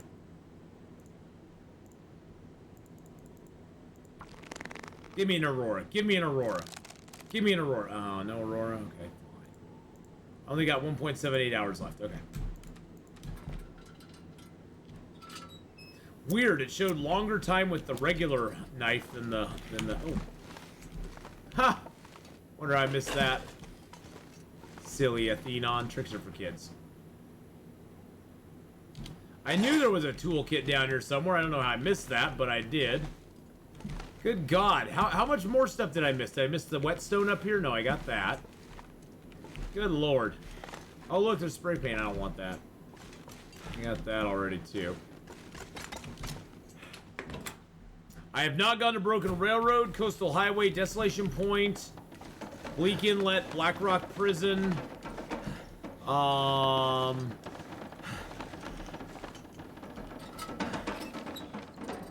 I haven't gone to Black Rock, Desolation, Coastal Highway, Bleak Inlet, Broken Railroad. Those are the only zones I haven't gone to. Nickel, how are you doing? And you're back in Great Britain, or a GBI? GBI, what's GBI? I thought it was Great Britain at first. I was like, you're back in Great Britain? Okay. What's GBI? Oh, Great Bear.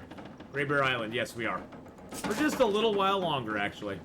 I've been in just about 30 minutes longer we'll be in Great Bear Island. And then we're gonna be on the Pacific Ocean.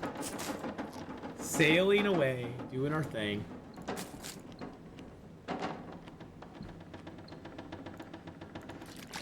Oh, I need to go get some water. Gosh dang it. Found a floating revolver bullet once.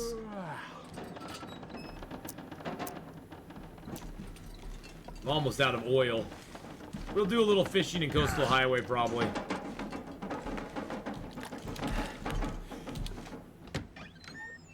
What a time to be alive. Indeed, indeed. And Great Bear, guess what? I got a bear out there. But yes, we're going to be doing some Escape the Pacific, my friends. I haven't played Escape the Pacific in a while. Actually, I don't know. Did they have an update come out lately? Should probably check that and see.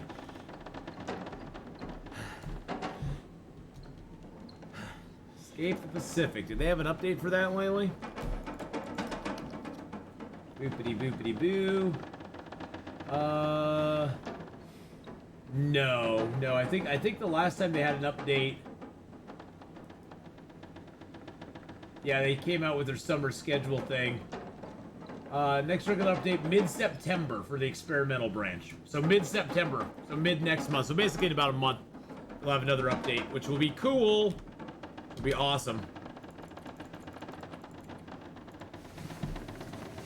Gives us some time to play Escape the Pacific without it. Oh shoot, I just closed that whole... Oh, that was Steam. I didn't care about Steam. Okay. Da-da-da. I just want to get this bearskin bedroll done, then we can head off to Coastal. Ew, it's almost done.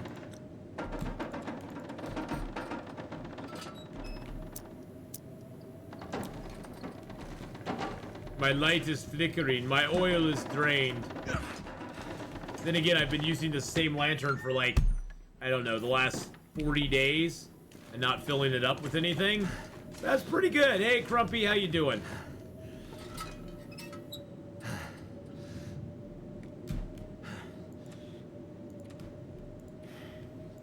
Just gotta wait for the sun to come right above, like that. There we go. Now we should have enough light to craft the last of this. There we go. Nice. As long as the little twin little pips there are above the horizon line, you got enough light. Let's see. I do need to want to make some arrow shafts.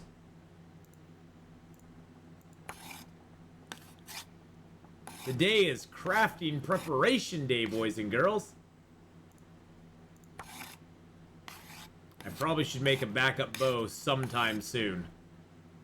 I have all the materials to make my backup bow, but I probably need to do it at some point here very quickly.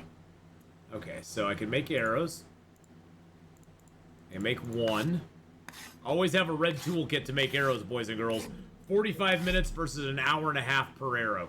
It's a huge freaking difference. Alright. Let's eat. Drink. Be merry.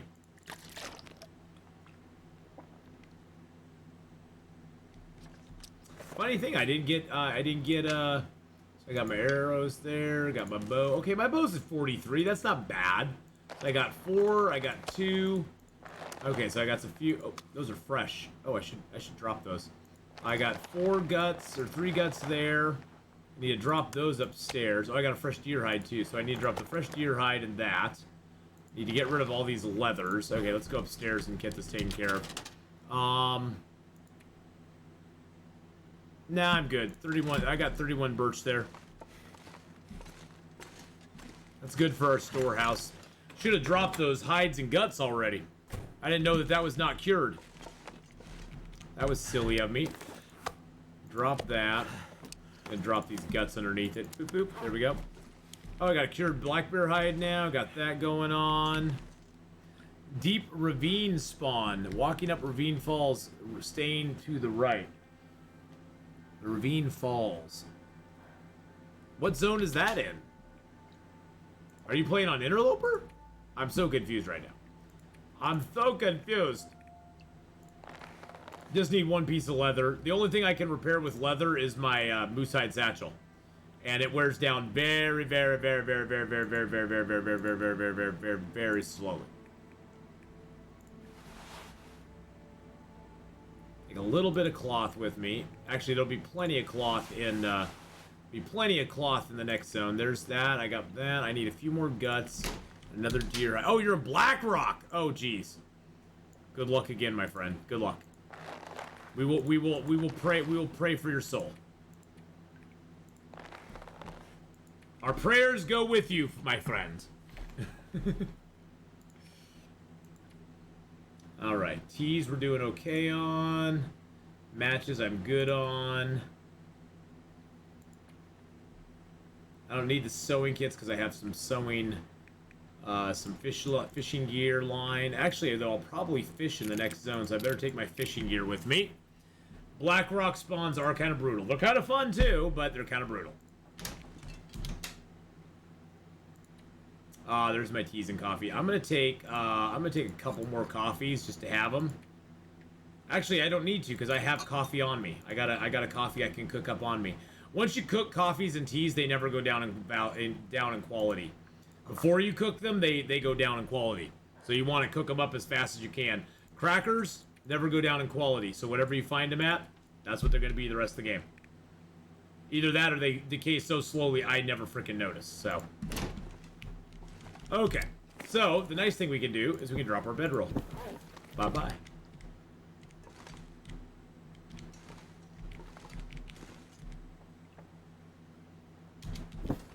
There we go.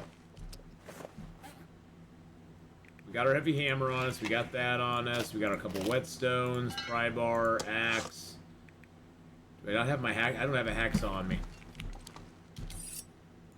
75, 82, 77. We'll take the 82. New. Blackrock spawn again. Sometimes it feels like it gets you in a cycle where it spawns you in the same place over and over again, doesn't it? Alright, the only thing we're missing is a little bit of fuel.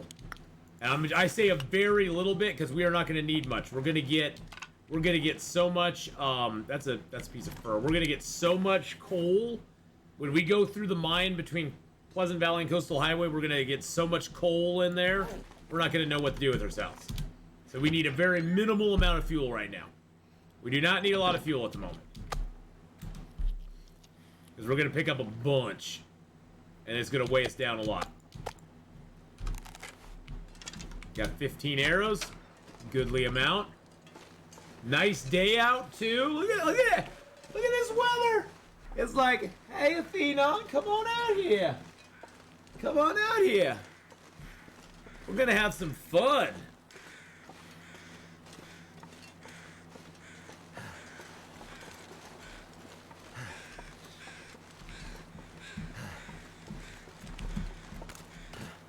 The bird's flying over. So is there a way into prison without a wolf? No. You're gonna have to get some matches first. Scare them away. You mean to like go get the ballistic vest? No. There's gonna be a wolf in the backyard. And there's probably gonna be wolves outside in the front yard. And there's gonna be wolves in the yard outside the yard. There's about 4 to 6 wolves that patrol that area.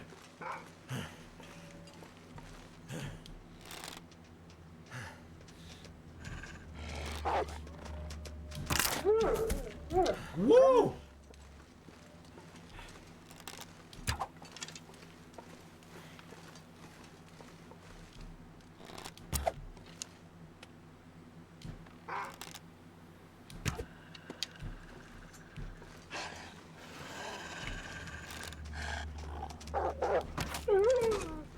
I tried to stop you from having to charge all that way, but never mind. Never mind. You felt the need to charge. That's okay. God, it was like right there. Look at that. I was like right on the path, too. Oh, goodness gracious. Land of Goshen.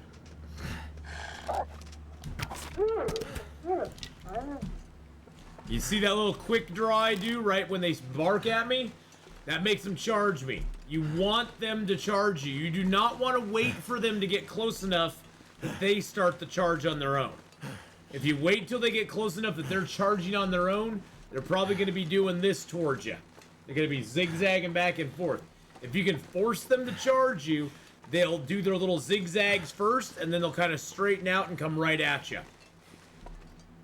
I don't know if that's part of how the AI works, where it's like, the moment they charge, they kind of dodge back and forth a little bit. But I like them to get that out of the way before they actually get to me. Because I just want them to be coming straight at me. It's a lot easier to pick them off that way. No power in the verse Thimbles can stop me. Comics! How you doing? Oh, I like the name. I like the name, Thimbles. Oh, I like the comics part myself. Because I'm big. I was just showing everybody my V for Vendetta graphic novel earlier going, if you don't have V for Vendetta, you need to go get it. Freaking awesome. Fingers feel numb. Freaking awesome. I mean, the comic book is way better than the movie, because most of the time books are better than movies, let's just be honest. But the movie's pretty damn good too. Hey look, there's some Grow Well, which I don't need. And there's another toolkit, which we'll leave here. Hey, an archery book that I don't need. Do I go across wooden bridge or stay to the right with Okay, so you see a walking bridge in the waterway coming up. Do I go across the wooden bridge or stay to the right with leaning tree? Oh god, I am so unfamiliar with Blackrock. I hope chat knows the answer to that for you, because I know my way around Blackrock, but I have no good visual memory of what it looked like. Huge comic book fan, have over 3,000 individual comics, 1,050 graphic novels and trade paperbacks. Nice. Well, welcome, my friend. I'm a huge comic book fan too. Currently, my stash. I use a place called StashMyComics.com. It actually has a very comprehensive database of every comic ever made. Let me check my stash right now. Let me check my stash. My stash currently stands, because I just added some more stuff to it recently. My stash currently stands at... Boop, boop, boop. Why did I get an ad?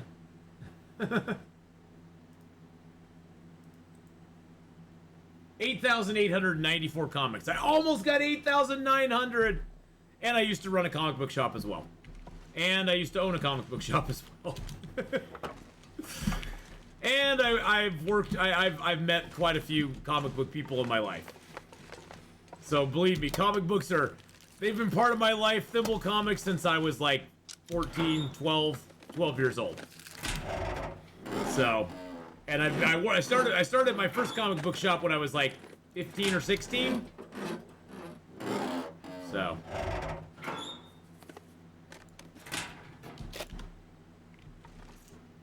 I think for me, Crisis on Infinite Earths was like the definitive moment for me. That was like, wow, what the actual is going on? There's our stem. That stem is always here in this barn. That's the guaranteed Pleasant Valley stem, boys and girls. You got another? Oh no, another wolf! What? Yeah, the wolf. Dude, I would re-roll and try to get better than a Black Rocker Ash Canyon start. Those are two of the toughest starts in the game for Interloper. Try for a Pleasant Valley Timberwolf Mountain start. That you'll be way happier with. Way happier with. But Thimble's Comics. Do you play a lot of Long Dark? Do you play other survival games? Do you what do you usually enjoy playing and watching here on Twitch? Do you stream? There's a question. Do you actually stream on Twitch, or are you one of our wonderful viewers? All my comics are physical. I don't like digital. I don't like digital either. I'm old school. I have 8,894 physical comics. Physical comics. They're all out in my storage unit, right out there. They're all out of my storage shed. That's right outside my apartment on the balcony. I've got like more long boxes than I want to think about.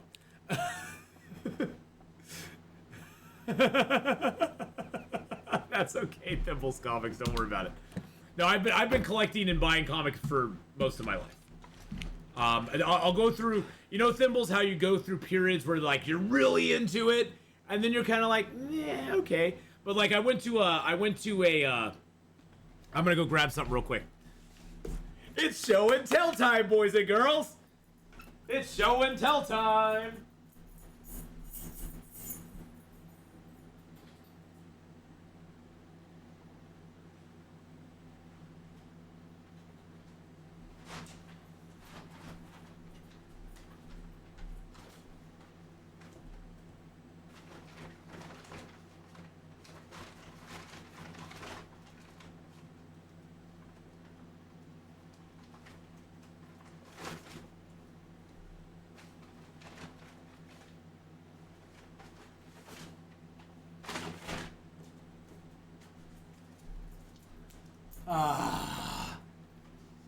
Show and tell time, boys and girls. So I have not, Thimbles, I really haven't bought any comics since about 2016, I think it was. 2016, 2017. My most recent purchases is I bought myself a full Jack of Hearts series. I bought myself the full series of the Jack of Hearts comics for Marvel. Great little four-part miniseries. I highly recommend it. It's a really good story, awesome character. I also bought my Superman 165.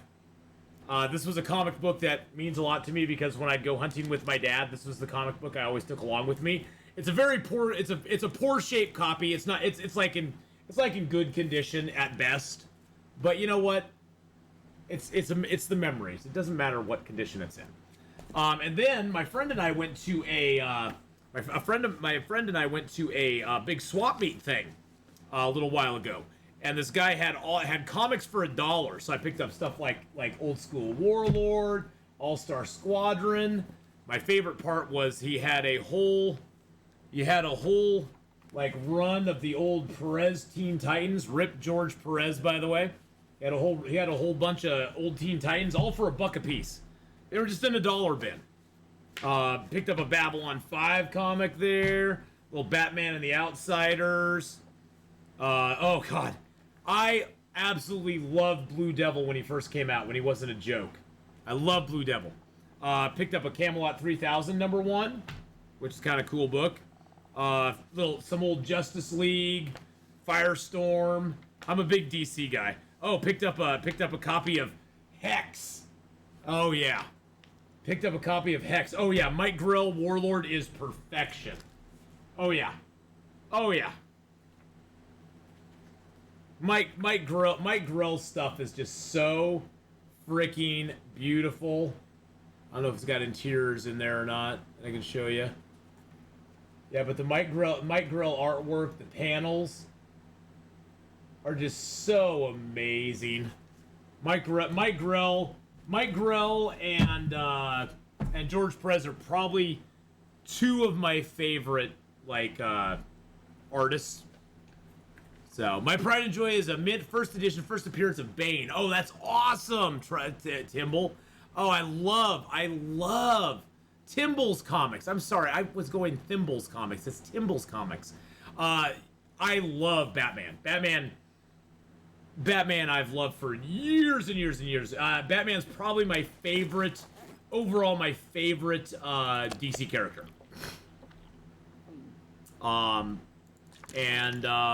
Yeah, I adore him. He is just great. He's great.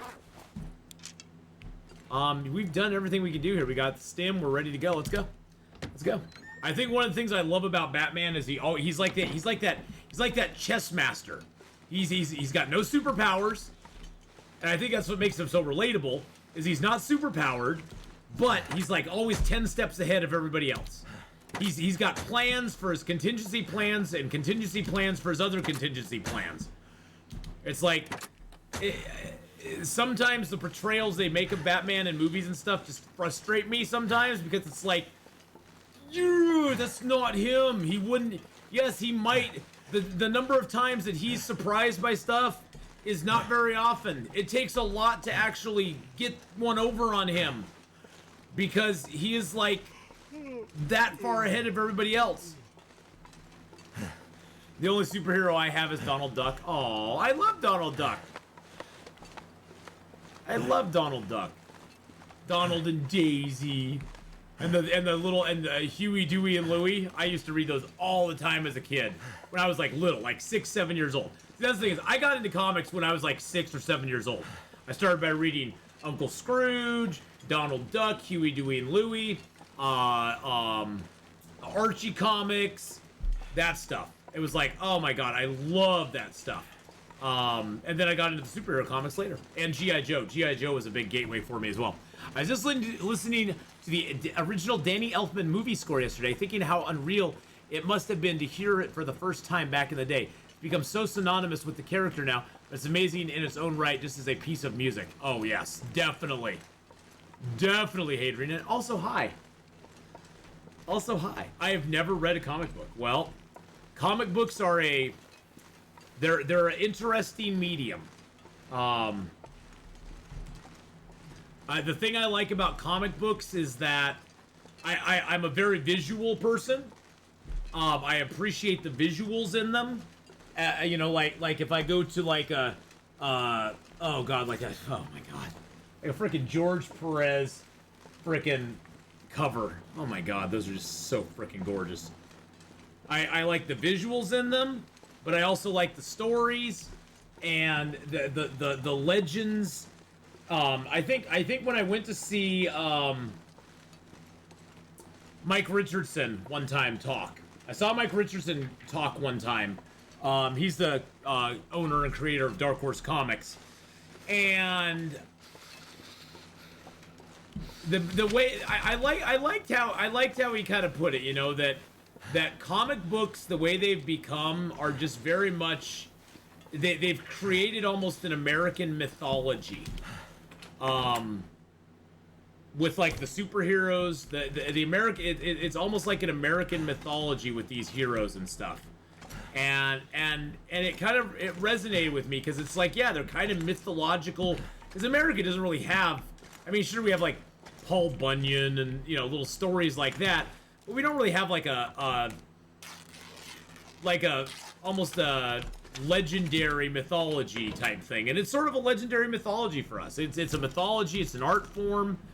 It's just it's all those things. It inspires you to be better than yourself.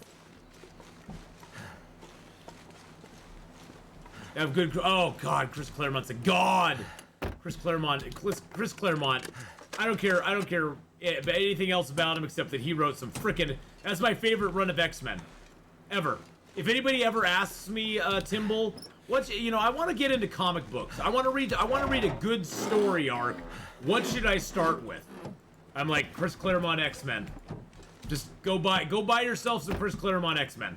Go get the trade paperbacks if you want to, but go read Chris Claremont X-Men. You'll not be unhappy.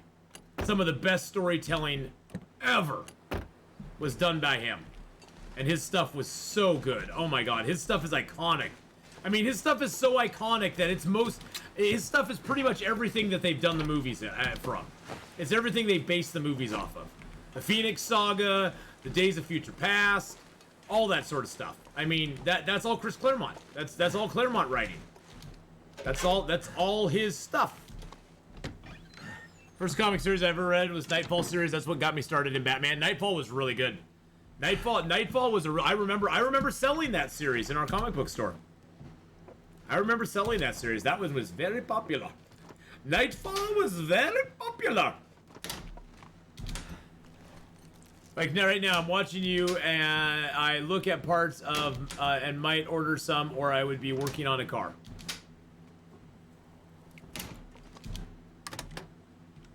But yeah, Nightfall is very, very popular. Gearing up for a new semester, balancing procrastinating and preparation. Aww. Well, it's always good to see you, Hadrian. I know you're super busy, buddy. And please, everybody, I did throw a link up for Hadrian's YouTube channel. One day he may return. And if he does return, you don't want to be left out in the cold and not know that he returned. So you need to go and subscribe to him, hit the bell for notifications, because otherwise you could be missing out. You could. So just do it. Just do it. The subscription costs nothing. And one day he may return, and you don't want to miss that. You don't want to miss that glorious day when he returns. So, do it. Yes, Mountain, do it. See, Frantic Dan misses your content. Yeah, exactly. Heavy. One day when Hadrian's life slows down and he's got a little more time on his hands. God, I can't even say it with a straight face, Hadrian. Can't even say it with a straight face. I tried, man. I tried. I tried to say it with a straight face. I couldn't do it. I couldn't freaking do it. One day when Hadrian's life calms down. Oh my goodness. Timble's Comics, thank you so much for the tier 1 sub. Let's give out some bear hides and some sub hype for that. Now that I'm laughing, I can't, yeah, okay. Hold on. I took acting classes. One day, when Hadrian's life settles down, and he's got more time on his hands, he'll return to streaming, and you don't want to miss it. You won't want to miss it. There we go. I nailed it. I nailed it that time. I nailed it that time. Adrian's like, I'm leaving. Oh, dude, you only do it. You know I only do it because I love you, man. I love you, and I love you like a brother. And I miss seeing you around. I do. I do. I miss seeing your videos going up. I miss people talking about that. Sure, cool. He'll give me shit forever about it, so. Have a good lurk there, Thimble. Thimble, you have to change your name to Thimble. Timbles. Have a good lurk, Thimble. I keep saying, all I can see is Thimble. It's actually Timble. Yeah, for me, Hadrian, life's just been kind of like plugging along. Or like it always has, you know. It's been getting better, though. Things have been getting better day by day, so. My rough patch is kind of like not so rough anymore. Nope, it's not rough anymore. That's called manscaping, boys and girls. When your rough patch isn't rough anymore.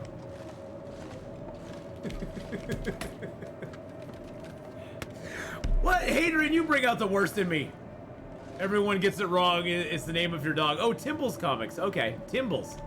So is Timbles the name of your dog? And then you just put the comics on there? Oh, by the way, you see this cabinet over here?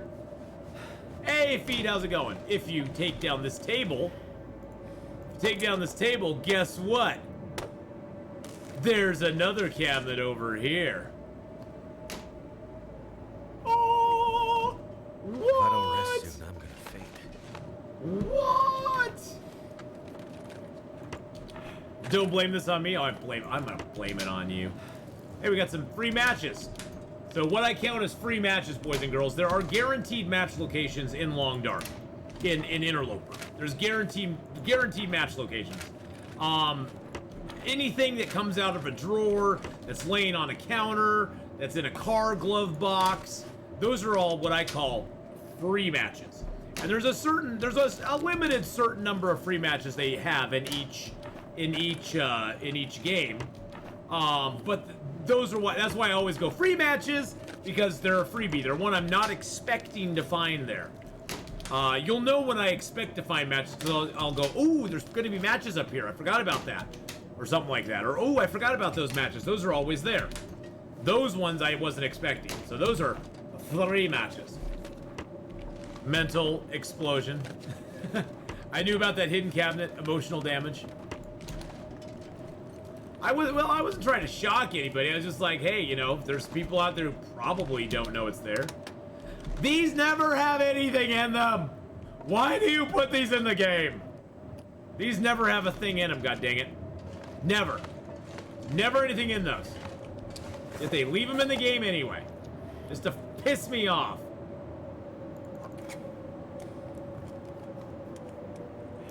Well, it's a blizzard out there. It's a blizzard out there.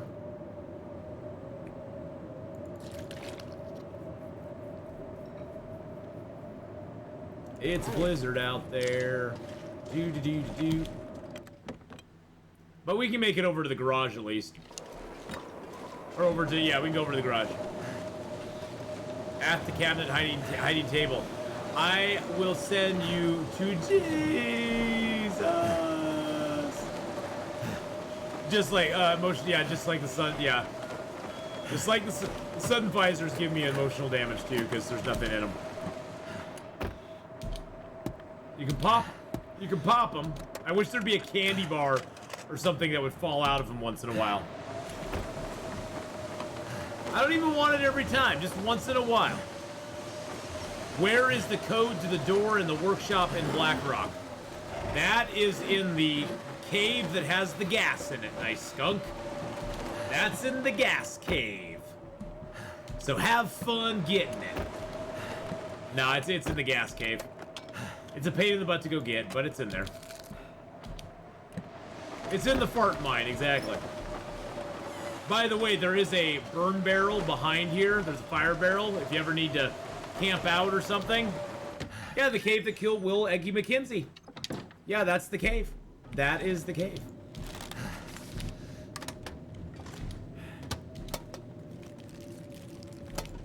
It's the cave that had its wicked way with me. Took me out back. Didn't even give me a kiss. Didn't even give me a kiss. We are at the crossroads, Nickelbon. We're at the crossroads in Pleasant Valley. Getting ready to, I'm hoping maybe I could, well, stump remover, I don't really need that. There's usually some matches in here. There's usually a box of matches somewhere in here. A candy bar. I can't really see crap. I'm gonna light my torch. My lantern's almost out of fuel, so. Okay. Much better. Spray paint! I don't want no freaking stinking spray paint. Wow, I got no matches in here. 90% of the time you come in here, there'll be matches laying back here somewhere. But I got none. Got a sewing kit, though. Maybe they're in the drawer. That'd be so funny if they were. Right after I said that. Maybe they're in the drawer. Ka-ching! It's like, hello! I'm gonna drop the stump remover. And I'll drop the mushroom. Hey, BK! He knows about the barrel because, yep, I do know about it because you told me it was there. Yep, you did tell me it was there. That's how I know about it.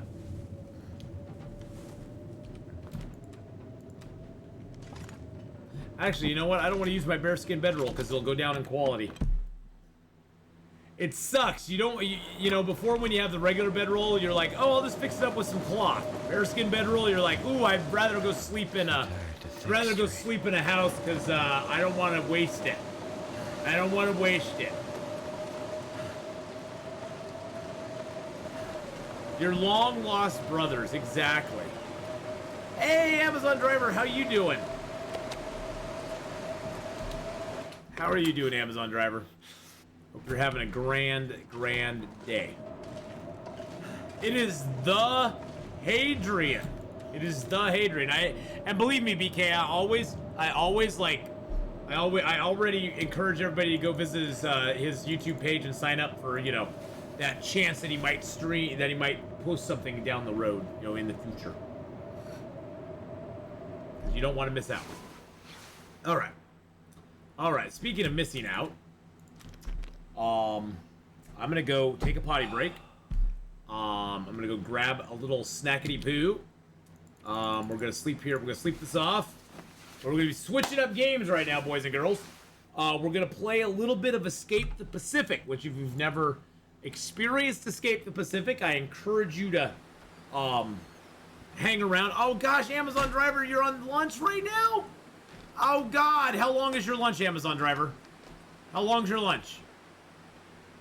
How long's your lunch? I'll make you a deal. I'll make you a deal. I'll play a little more Interloper just for you. Okay, we're gonna play a little more Interloper just for Amazon driver. Because they're on their lunch. And then we'll switch to Escape the Pacific. Then we'll do Escape the Pacific.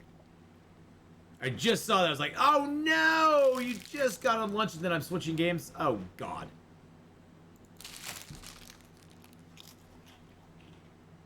So I'll hold off for just a minute. Plot twist, it's a 2-hour lunch. Well, I'll give him 30 minutes. I'll give him 30 minutes. I'll do 30 minutes for you, Amazon driver. I was gonna switch games, but I'm gonna give you 30 more minutes of Long Dark. Just for you, my friend. Just for you. We'll make it over to Coastal Highway. Maybe we'll go kill a bear or something. You get lucky to get a half-hour lunch. Well, I'm gonna play through your lunch. I'm gonna play at least a half hour through your lunch. Then I'll go take a potty break, get something to eat. I'll grab my little dish that has my peas, my cucumbers, my hummus, and my jerky in it. Bring that back. Get a fresh tea. Put my comic books away. We went full comic book today, baby. Full comic book today, my friends. Comics are something I'm very, very, very, very, very, very, very, very, very passionate about. I'm slightly passionate about it. Slightly. Speak more about the bathroom break. It makes great lunchtime conversation. I won't be able to stay very long. I have a monstrously large route today. Oh, no! Well, we'll play here for you for a little bit more. Hey, Aldreas, how you doing? When are you gonna reboot Sunday streaming? No, I actually, Aldreas, this whole summer has just been chaotic mess for me. So I've been not streaming on the weekends at all. This weekend, my friend actually had something she was doing today. Otherwise, I would be over there with her right now. I've been spending the weekends enjoying life lately. But yes, I'm scared of the cards too. So, but yes, come this fall when things kind of settle down, I'm going to be starting to stream on the weekends more regularly. A lot more weekend streams will be occurring. So, who's bringing the hummus among us? But yes, we will return to Sunday streams as well as Saturday streams as a more regular thing in the upcoming, good God, that's annoying, in the upcoming months. Once fall hits, things start calming down. I'll probably have 2 weekends a month that I'll be streaming on the regular.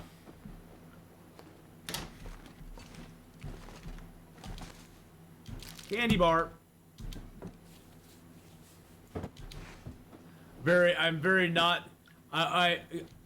I'm good. I very wasted non-alcoholic. Been out playing airsofts for like 5-ish hours. Oh my God. That's a long time to be running around playing airsoft. Jeez Louise. There goes the lantern.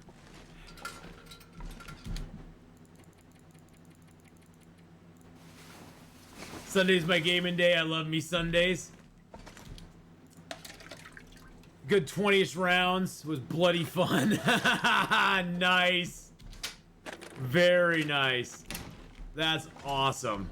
I'm glad you had such a great time. Alright, we searched up this house. God, we are so damn heavy. So damn heavy. I do have a lot of books on me. Maybe I need to rethink my stuff that I have. But I did also buy gear for like 7K. What? Wow. 10 to 10 will do it again. What's DDKs? I don't know what DDKs are. What is it? What is a DDK? Is that a Dutch something? A Dutch a Danish kroner. Oh, it is Dutch though. Got that part right. I got that part right, baby. Yeah. I know my monetary systems. No, not really.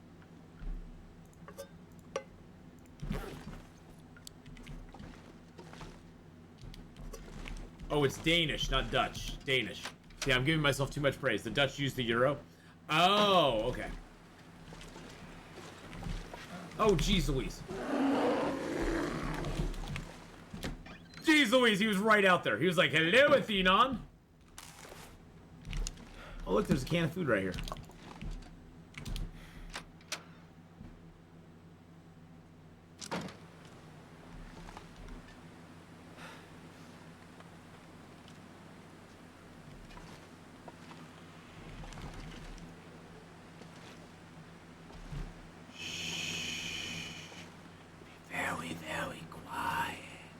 Hey, Cotton Villain, how you doing, buddy?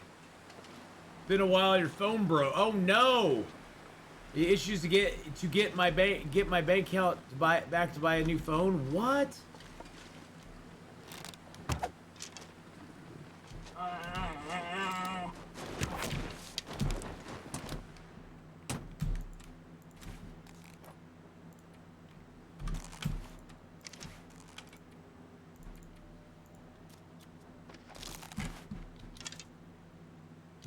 I thought he was gonna get me there.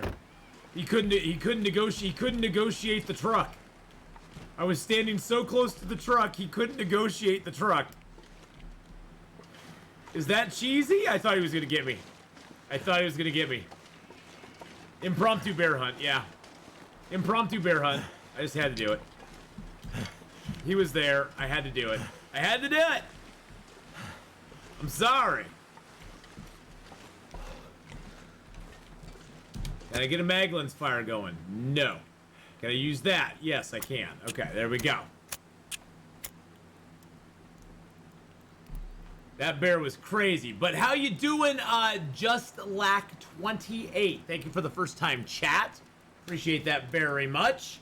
When do I use stims mostly? I usually use them if I want to get healed up from some sort of nasty attack from a bear or a moose or something. Or if you have to climb. Oh, did I build it that far? I built it too far away, didn't I?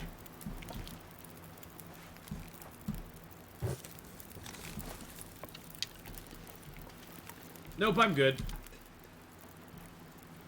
Boop-a-doo. Let's use our hacksaw. By the way, you can now quarter an animal with a hacksaw. Oh, I'm going for it anyway. Screw that. Screw you, game! Screw you! Screw you! Come and blow my fire out. The Dutch use... Okay, the Dutch use the euro. Oh, okay. Danish used a different thing. Okay. Yes, I saw that. I did see that. I wasn't ignoring it. I saw it. I was just like not paying any attention to it. Well, guys, it's good to see some long dark while eating. Thanks, Atheenon. Hope everybody's doing well. Amazon driver, thank you so much, my friend, for coming by, hanging out, having fun with us. I'm gonna drop this bear hide here along with his 10 fresh guts. We're gonna zone out real quick. And guess what, boys and girls? When we come back and play this character on Monday, we will have a whole bear to harvest up. A whole bear. Oh, you know what I should do before I do that, though? I should go outside, take a drink of water, zone back in, and get a save point. Wow. Welcome to Pleasant Valley, my friends, where it's a balmy 61, negative 62 to 62, negative 63 degrees. I bet you can't place Denmark on a map. Nope. I know. Isn't Denmark up there with that the little pointy out thing that's up there?